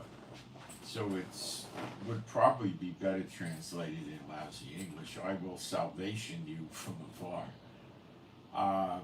And thy seed from the land of their captivity. And Yaakov shall return, and shall be in rest, and be quiet, and none shall make him afraid. Now after he's in rest and quiet, and none shall make him afraid, that some years of that, then you're going to get the great falling away, and you're going to get Gog and Magog. Now, verse 11, you got to listen to this. For I am with thee, saith Jehovah, to save thee. Though I make a full end of all nations whither I have scattered thee, yet will I not make a full end of thee in measure, and will not leave thee altogether unpunished. Now, we do a lot of fighting in the year of redemption, similar to the way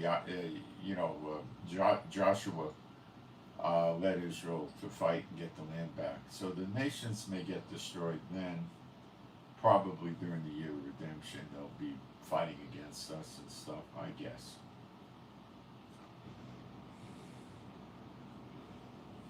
The nations getting burned up, or the ones getting burned up in Zechariah 12, are going to be the ones that are physically around the country on the right hand and the left. And they're going to get it. And it's got to be countries left for Gog and Magog down the road.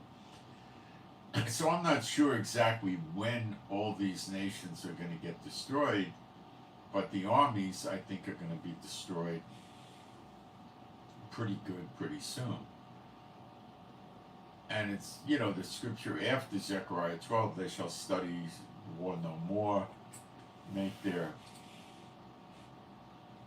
swords into plowshares and their spears into pruning hooks. And then when you get to Gog and Magog, it reverses, and they make their plowshares back into swords and their pruning hooks back into spears. Church doesn't teach this.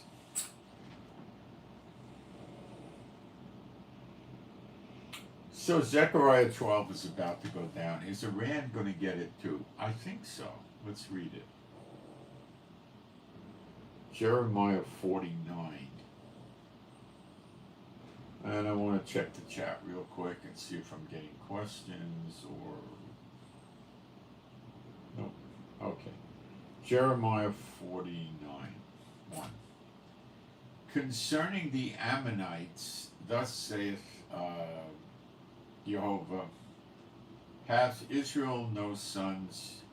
Hath he no heir?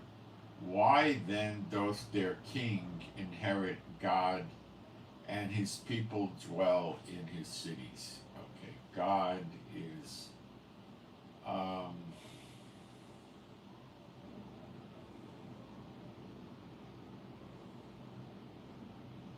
where is God? Let's find it.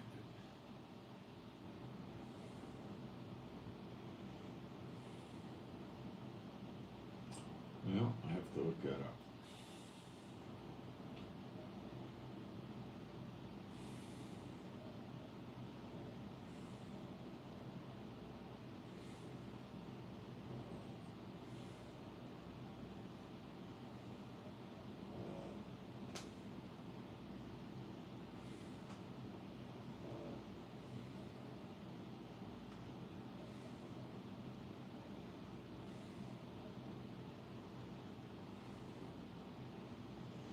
I think it's Jordan.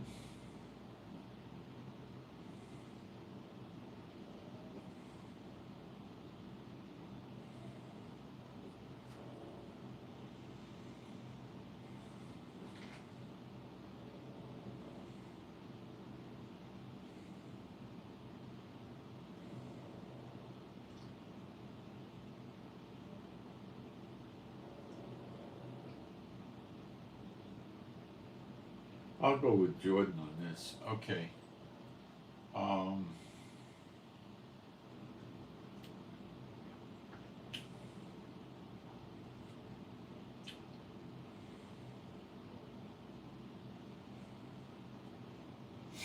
so he's saying, why are they taking the land of Israel? It should belong to Israel, you see. Therefore, behold, the days come, saith Jehovah, that I will cause an alarm of war to be heard in Rabbah of the Ammonites, and it shall be desolate heap, and her daughters shall be burned with fire.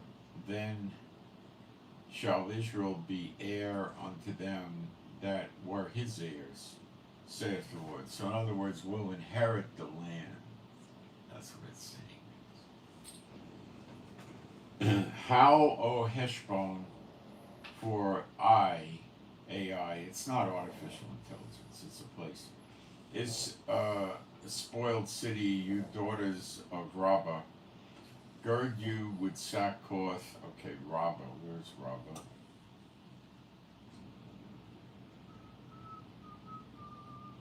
It's in Jordan. Rabbah, gird you with sackcloth. That's mourning. Lament and run to and fro by the hedges, for their kings shall go into captivity, and his priests and his princes together.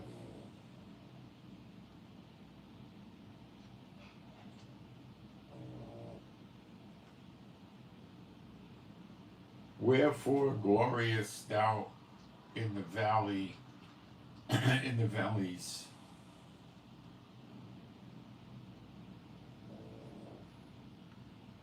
thy flowing valley, O backsliding daughter that trusted in her treasures, saying, who shall come unto me? Sometimes this is speaking in the past, this chapter.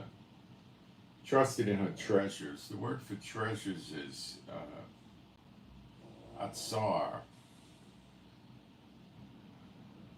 Storehouses, treasures. Probably storehouses is better or something. Like the Babylonians trusted in their storehouses, you know. Behold, I will bring a fear upon thee, saith Jehovah. Elohim. No, saith Adonai Jehovah of armies. From all those that be about thee, you shall be driven every man right forth, and none shall gather up him that wandereth. And afterward I will bring again the captivity of the children of Ammon, saith Jehovah. Now that could be already for today. That already happened, I believe. Concerning Edom, thus saith Jehovah of armies, is wisdom no more in Taman. Taman is another word for Yemen. It means south, which I believe is Yemen, is Edom.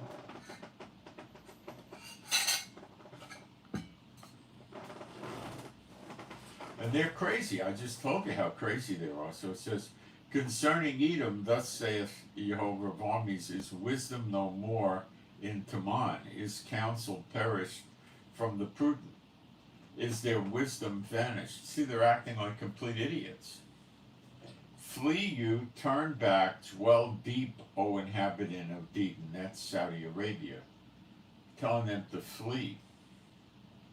For I will bring the calamity of Esau upon him, the time that I will visit. So Saudi Arabia doesn't do so good. Dedan is Saudi Arabia, Arabia. Saudi is the name of the family. That's their company store, their family business. So they call it Saudi Arabia, which means owned by the Saud family. It's pretty sad.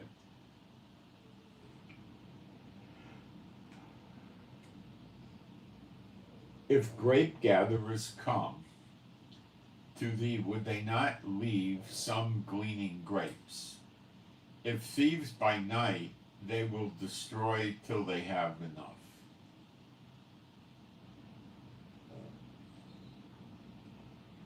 But I have made Esau, Edom, bare. I have uncovered his secret places, and he shall not be able to hide himself.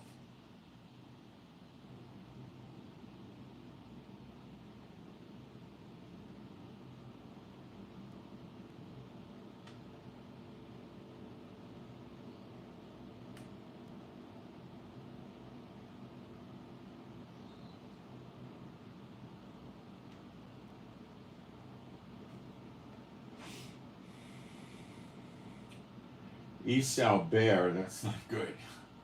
I have uncovered his secret places. He shall not be able to hide himself. His seed is spoiled, and his brethren and his neighbors, and he is not.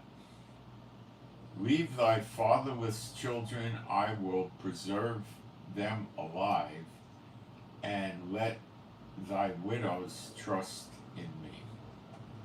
So the men, soldiers, or the men are going to get killed there, and the rest won't.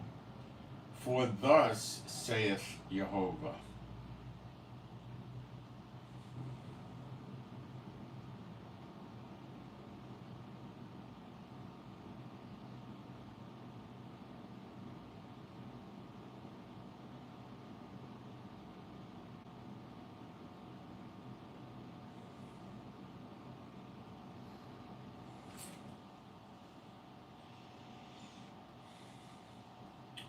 I'm in Jeremiah 49:12 now.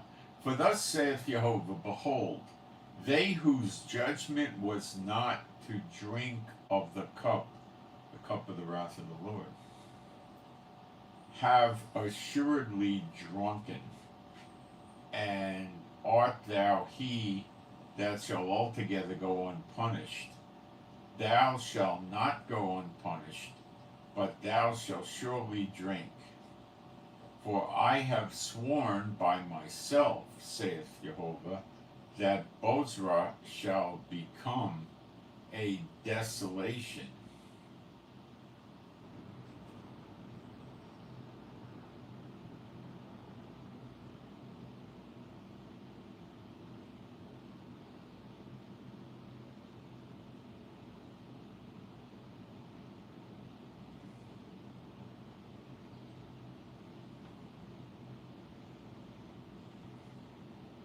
Shall become a desolation, a reproach, a waste, and a curse, and all the cities thereof shall be perpetual waste. So that hasn't happened yet. I have heard a rumor from the Lord, and an ambassador is sent unto thee, unto the heathen rather, the nations, saying, gather you together and come against her. Who? Gather ye together and come against her, and rise up to the battle. For lo, I will make thee small among the heathen, that's Israel, and despised among men, that's Israel. Thy terribleness hath deceived thee, and maybe it's not Israel, I think it is. And the pride of thy heart, O thou that dwellest in the clefts of the rock, that holdest the height of the hill, though thou should make thy nest as high as the eagle, I will bring thee down from thence, saith Jehovah. I believe this is talking of the heathen nations here. Also Edom shall be a desolation, and that appears to be Yemen. Every one that goeth by it shall be astonished. You see, they call Yemen Taman, which is the south, and that's as far down as you're going to get on the Saudi American peninsula thing there. And shall hiss at all the plagues thereof. Now, it could be the two witnesses laying the plagues on them. Could be. the two witnesses are going to be working way before the second 70 of Daniel, guarding the guard. And in the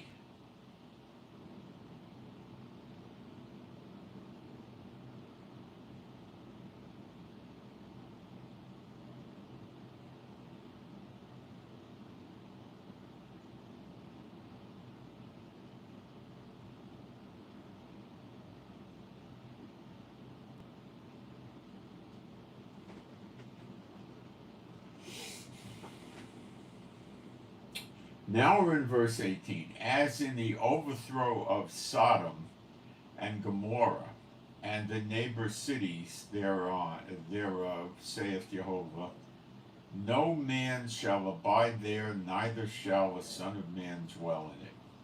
You can go to Sodom now and in Israel, and it smells from sulfur. I have a piece of it in the house someplace. It smells like wooden matchsticks, the sulfur. No one's going to dwell there again.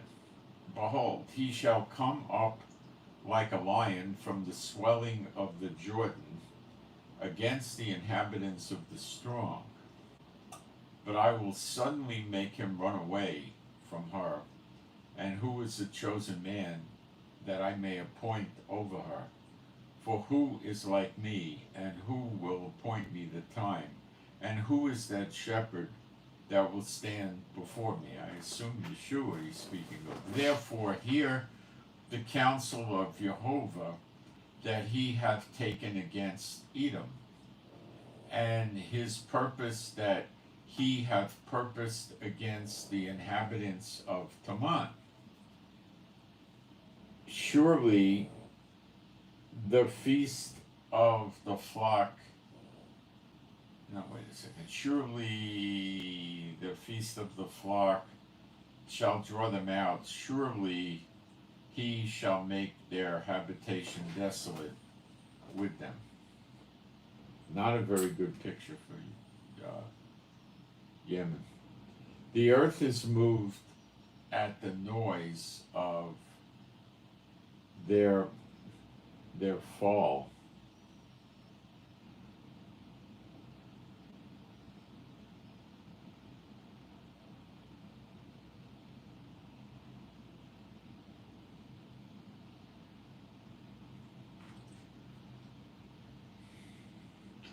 Now we're in verse 21. The earth is moved at the noise of their fall. At the cry, the noise thereof was heard in the Red Sea. See, that's putting Edom into Yemen. Behold, he shall come up and fly as the eagle, and spread his wings over Bozrah. And at that day shall the heart of the mighty men of Eden be as the heart of a woman in her pangs. Concerning Damascus, Hamath is confounded, and Arpad, for they have heard evil tidings. They are faint-hearted. There is sorrow on the sea. It cannot be quiet. Damascus is waxed feeble, and turneth herself to flee.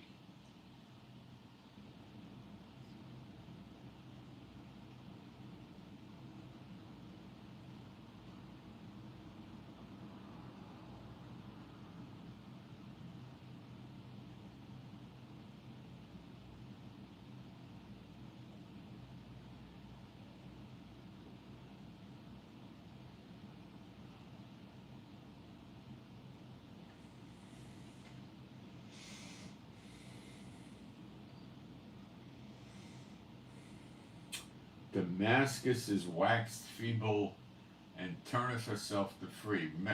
Remember, it says Damascus will be a ruinous heap in other places. And fear hath seized on her, anguish and sorrows have taken her as a woman in travail. They'll be very scared and clutch their guts from fear, cramps.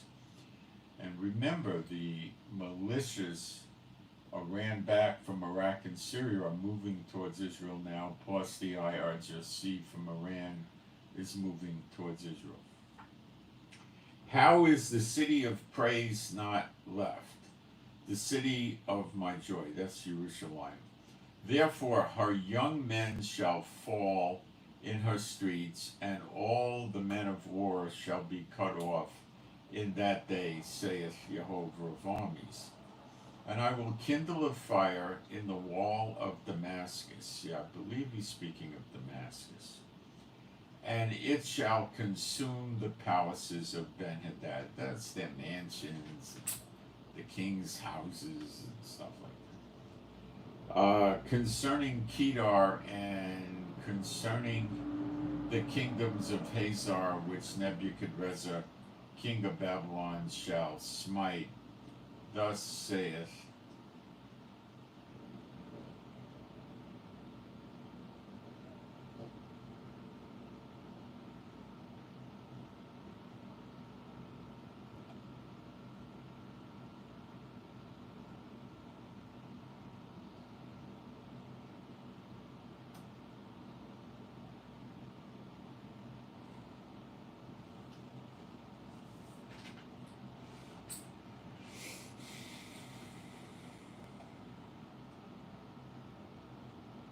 concerning Kedar and concerning the kingdom of Hazor, which Nebuchadrezzar, king of Babel, shall smite.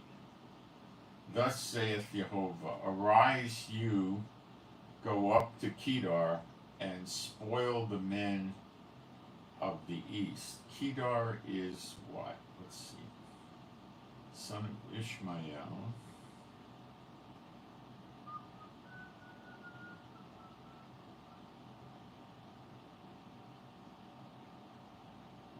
Let's see if we can find out where Kedar is.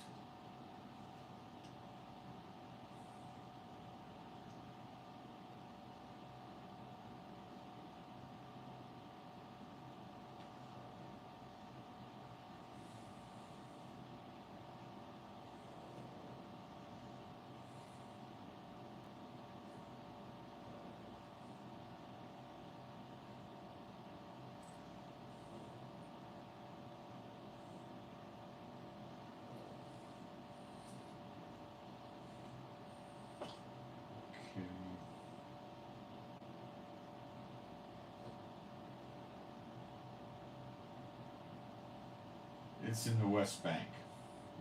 West Bank, huh? Okay.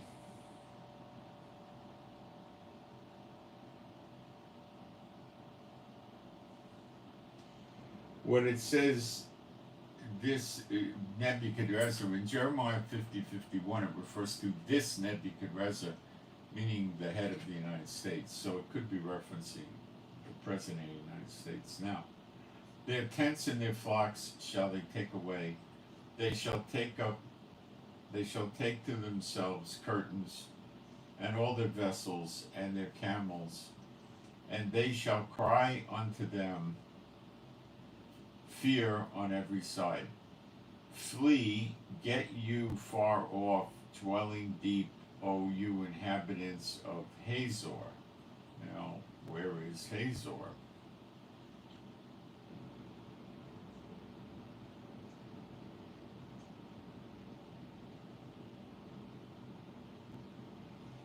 North of Jerusalem.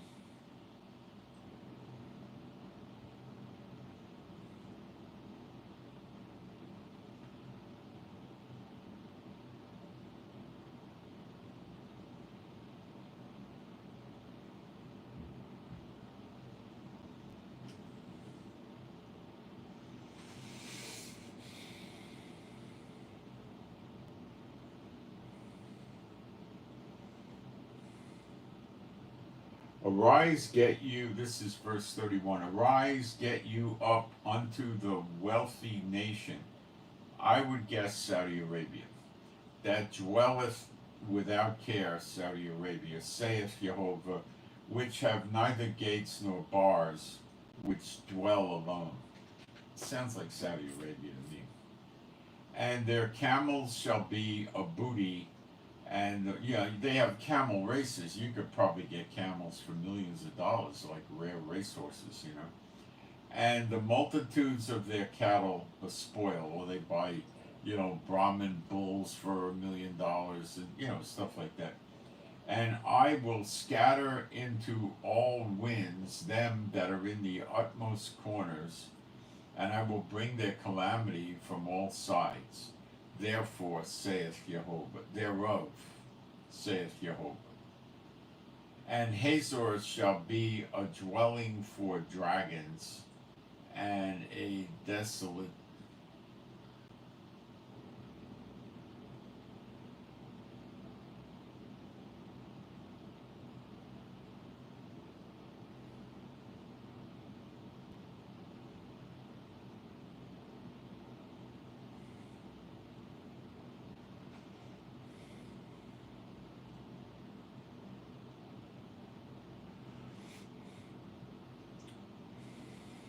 So Hazor does not have a good future. Um,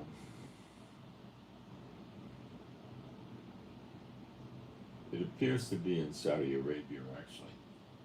Um,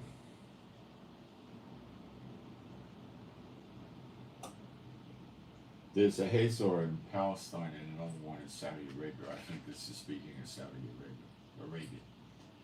Nor son of man dwell in it. The word of Jehovah that came to Jeremiah the prophet against Elam. Now this is it. Elam consisted back then of southwest Iran, like northeast Iraq, and a piece of Syria. So it is basically today we could say Iran, Iraq, and Syria. And they're all in unison against Israel, attacking American bases and so forth, right? Right. The word of Jehovah that came to Jeremiah the prophet against Elam in the beginning of the reign of Zedekiah, king of Judah, saying, now that's when the prophecy was given. It doesn't say that's when it'll happen. Thus saith Jehovah of armies, behold, I will break the bow of Elam, their weapons are going to go, the chief of their might. Well, I think this already happened. Risi, the president of Israel, of Iran, got killed, what, 2 months ago? He'd been making trouble for 40 years. His helicopter got shot down. The chief, I will break, let's look at that word, break. Break in pieces, violently wreck or crush. Well, we know he got violently broken in pieces when his helicopter crashed.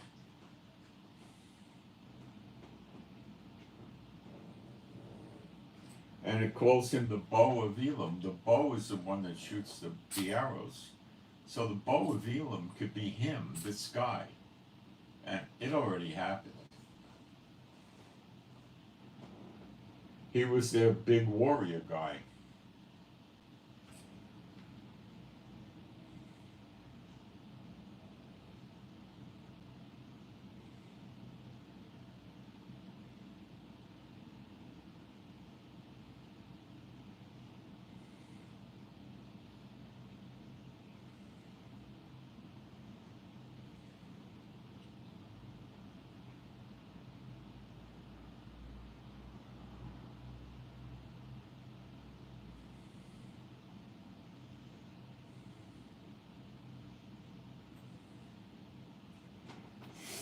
Now we're in, I just want to cover 30. Flee, get you far off, dwell deep, O you inhabitants of Hazor. Okay, we covered that. They'll run away, I guess.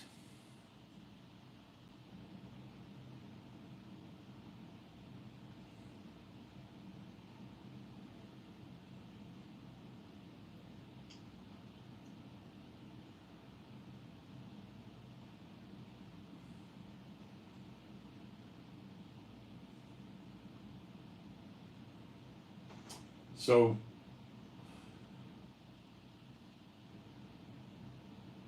hang on a minute.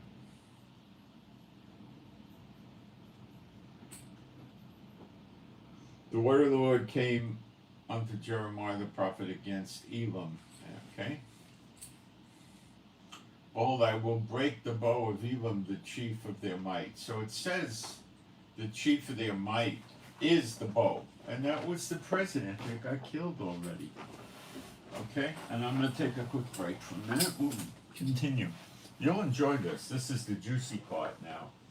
The bottom of Jeremiah 49.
Remember, Elam is Syria, Iraq, and Iran.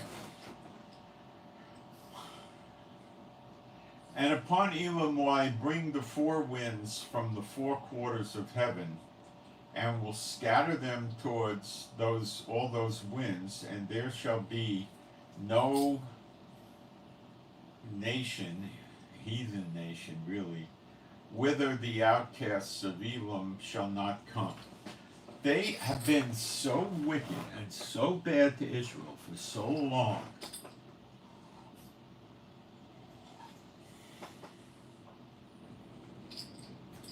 It's going to be so bad there. And it's Iraq and Syria too. They're all going to split to all the nations of the world. They'll run away. And that sounds to me that it's not a ground invasion, because if it was a ground invasion, how are you going to run? You got to go run up against the armies and they'll mow you down with the tanks.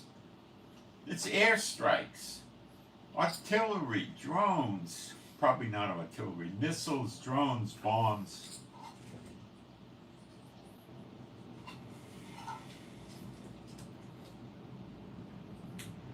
Blowing the place up. The infrastructure's gone. Okay? The water, the electric, the sewers, everything. They run away. They're scared. It's getting blown up. It's like Gaza. Gaza can't run away. Where are they going to go? Egypt won't let them in. They got tanks on the border.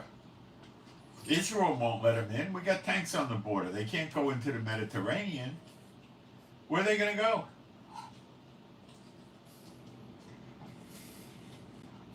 In this case, they're going to go.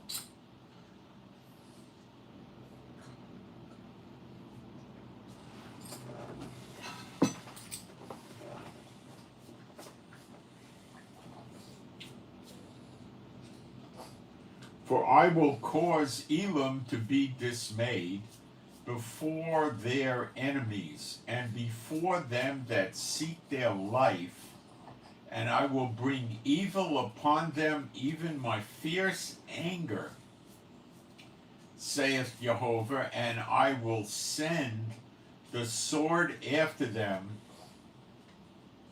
till I have consumed them.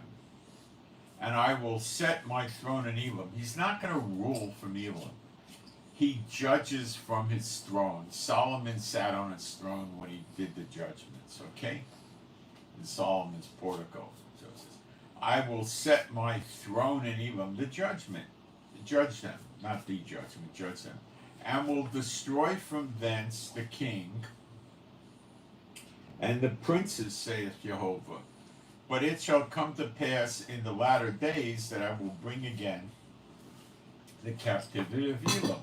And this is manifested in Gog and Magog.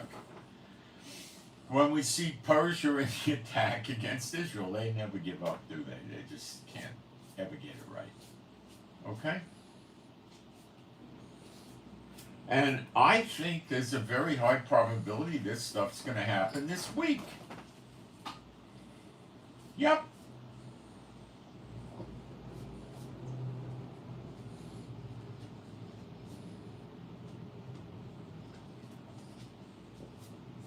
Let's check the chat.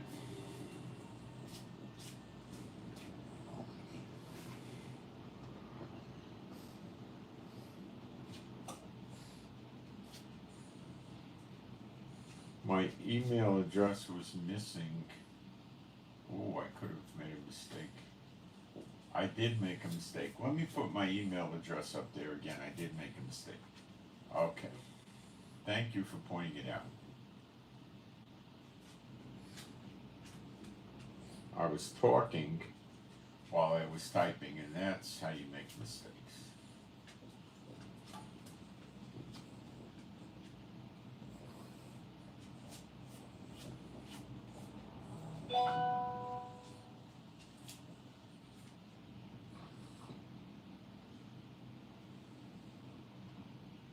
Okay, email address is up there, corrected. The first time I put it up, these pockets thing. It was missing a 7. Hang on a second. What is this?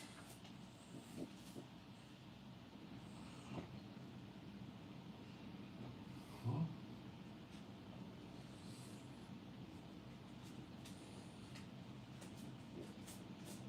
I think this is just a head. What?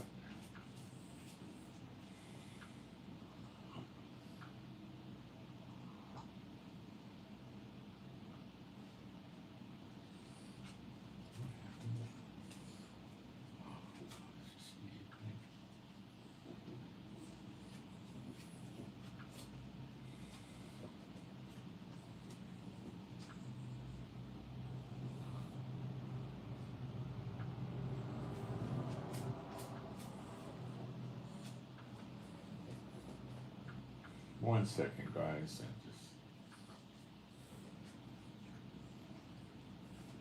People in Israel are SMS crazy, and they drive you nuts. You don't know if they're trying to sell you something or if there's something they got to tell you.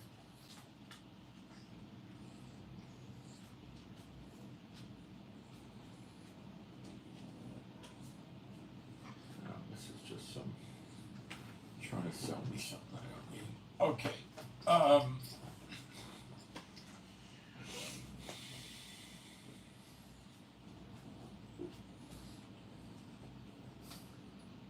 Okay, prayer request for AH, Alpha Hotel. Prayer request for AH, Alpha Hotel. The prayer is to clear up an issue at work. AH, Alpha Hotel, prayer request to resolve an issue at work. I took the prayer down for your privacy, but I didn't block you or anything. Okay. Don't forget to give this a thumbs up, a like, it helps, and don't forget to subscribe. So I came out late last night with the Lebanon attack story, and you would have got it. If you watched it, you would have got it before most of the world got it. So it looks like we're there. You know, could I be wrong? Yeah, I could be wrong, but it looks like we're there. It sure does to me.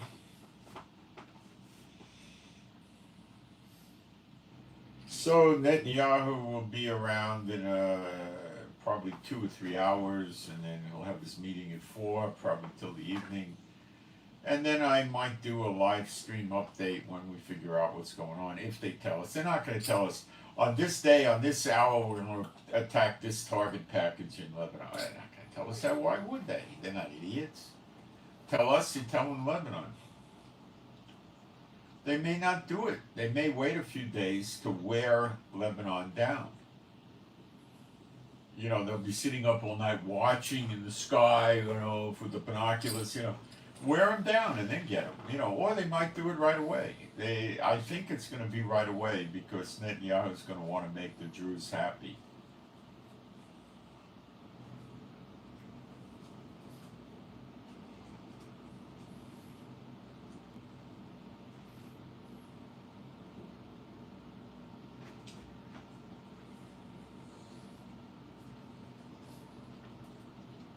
Iran, Gaza, Hamas in Gaza, the Hezbollah in Lebanon, the Iran-backed militias in Iraq and Syria, and the Houthis in Yemen and Iran are all crazy. They want to take on America, the UK, NATO, everybody. They're nuts. They're absolutely nuts. Russia can only afford to do so much to help in the Middle East. He's got his hands full in Europe, big time. China can only do so much to help Iran and the Middle East.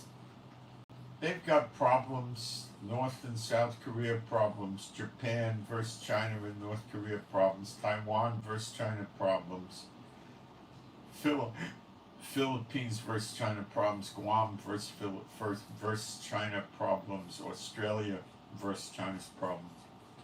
They got big problems, beaucoup difficulties. They're not going to do any big mobilization over here. A lot of the fighting may carry over into the year of redemption. Remember that. The day of vengeance could be it for the daughter of Babylon with the sleeper agents, very possibly, and for the ones surrounding Judah and Jerusalem. And that might be all the ones that get it on the day of vengeance.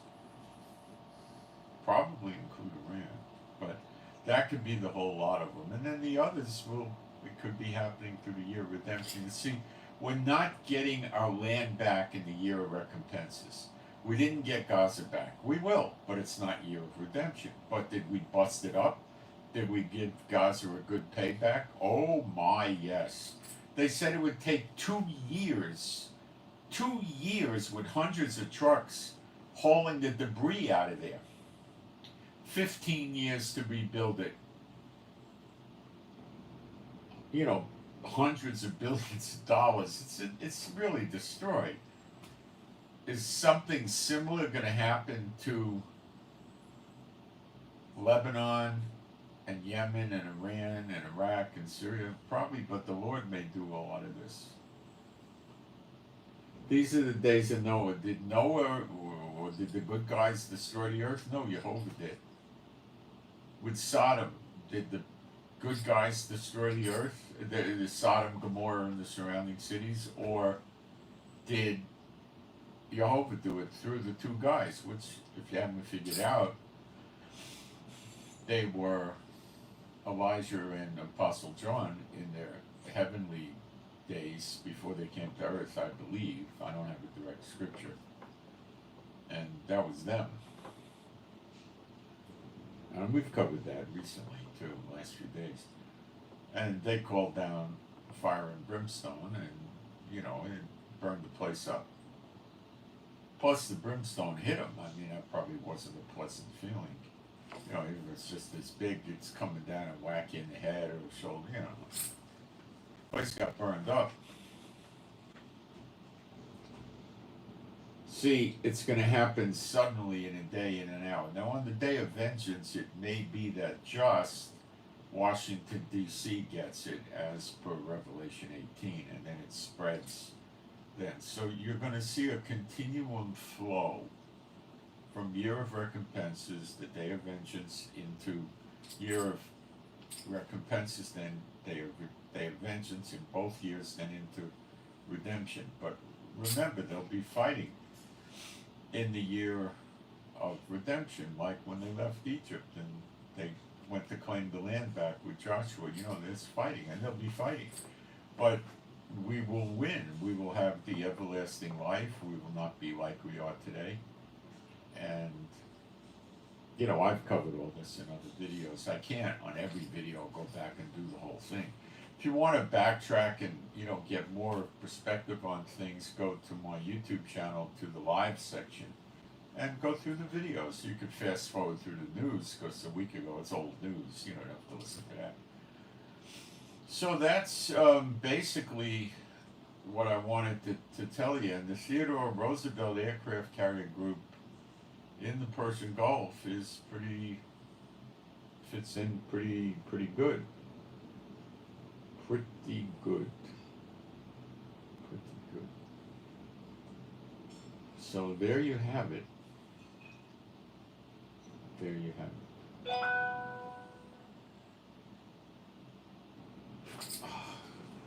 I'm expecting a supermarket thing, and if I don't answer them on the shorts, in other words, what they had out of stock, they start going crazy and calling, and one put substitutions in and all kinds of stuff. Let me see what this is. It's not the supermarket.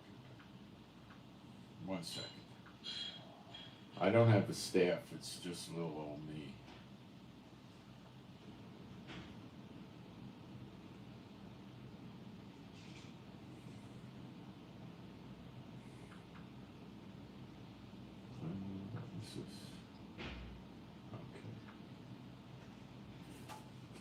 All right, so I will keep you guys posted.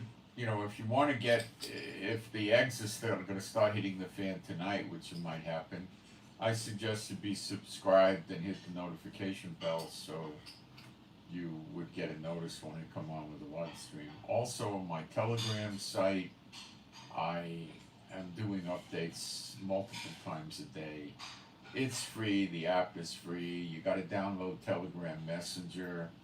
They got over 700 million people. It's very secure. It's very good. There's no censorship whatsoever. And after you get the app and you download it, just send me an email. My email address is at the bottom of the description box, the last line down. It's israelgiving with the number 7 at gmail.com. It's one word, israelgiving7@gmail.com. And just send me a message, an email, and put Telegram in the subject header, and I'll send you the invite link to get into the group. And it's free. The Telegram's free. The app's free. The group's free. It's all free. Okay. And it's not censored, so things happen a little differently than other places. What else? Let me take a quick look while I got you on and see from my social media if anything happened since I started the broadcast that's significant. You never know. We are in the latter days.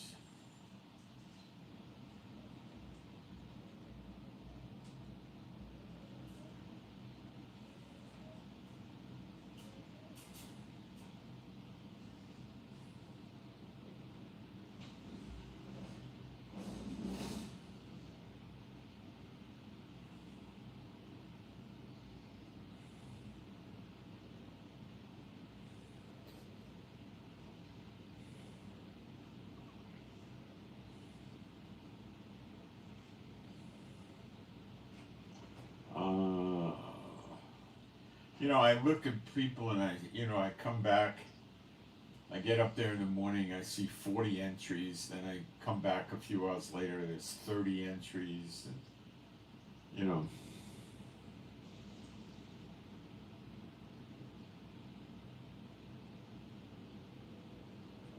so much going on, it's hard to keep up with it.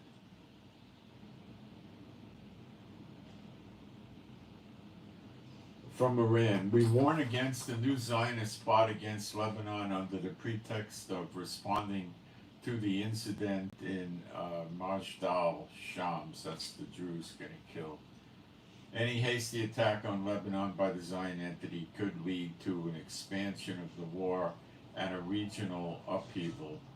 The Zionist entity is primarily responsible for all the consequences of such stupid behavior. Yeah. We call on the U.S. to be committed to its responsibility towards international peace and security. What a joke.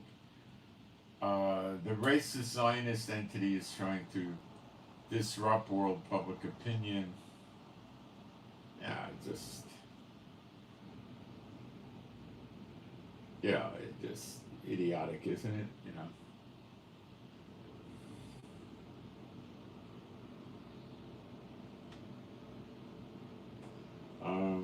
I don't think anything happened yet.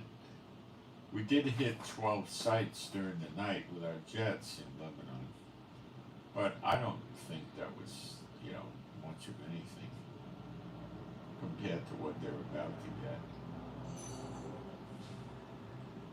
Could see Biden telling that, but Benji, we don't want a big retaliation. You're just a bunch of Jews. What do you think you are? You think they don't talk like that? I don't know. Maybe not. The power failure in Paris before the start of the Olympics did not go in Iran's favor. They're the ones that did it, apparently. So, Now, the Houthis will cut the internet cables when the show starts, I'm pretty sure. Can't guarantee it. I could pretty much, in my mind, believe they're going to try. Maybe they won't make it, but they're going to try. And that's going to be a disruption. So,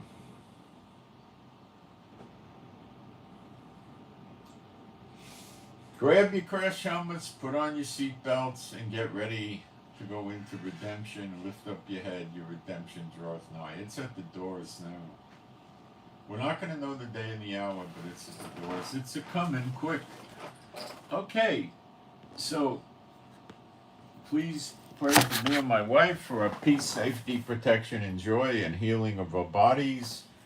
Pray for our finances. Offering information is up at the top of the chat and in the description box. Pray for our animals and pets, which are all rescues, that they be happy, healthy, and whole. Pray for better videos. Pray for the peace of Jerusalem, and we'll see you in Israel soon. And we will. I'm out.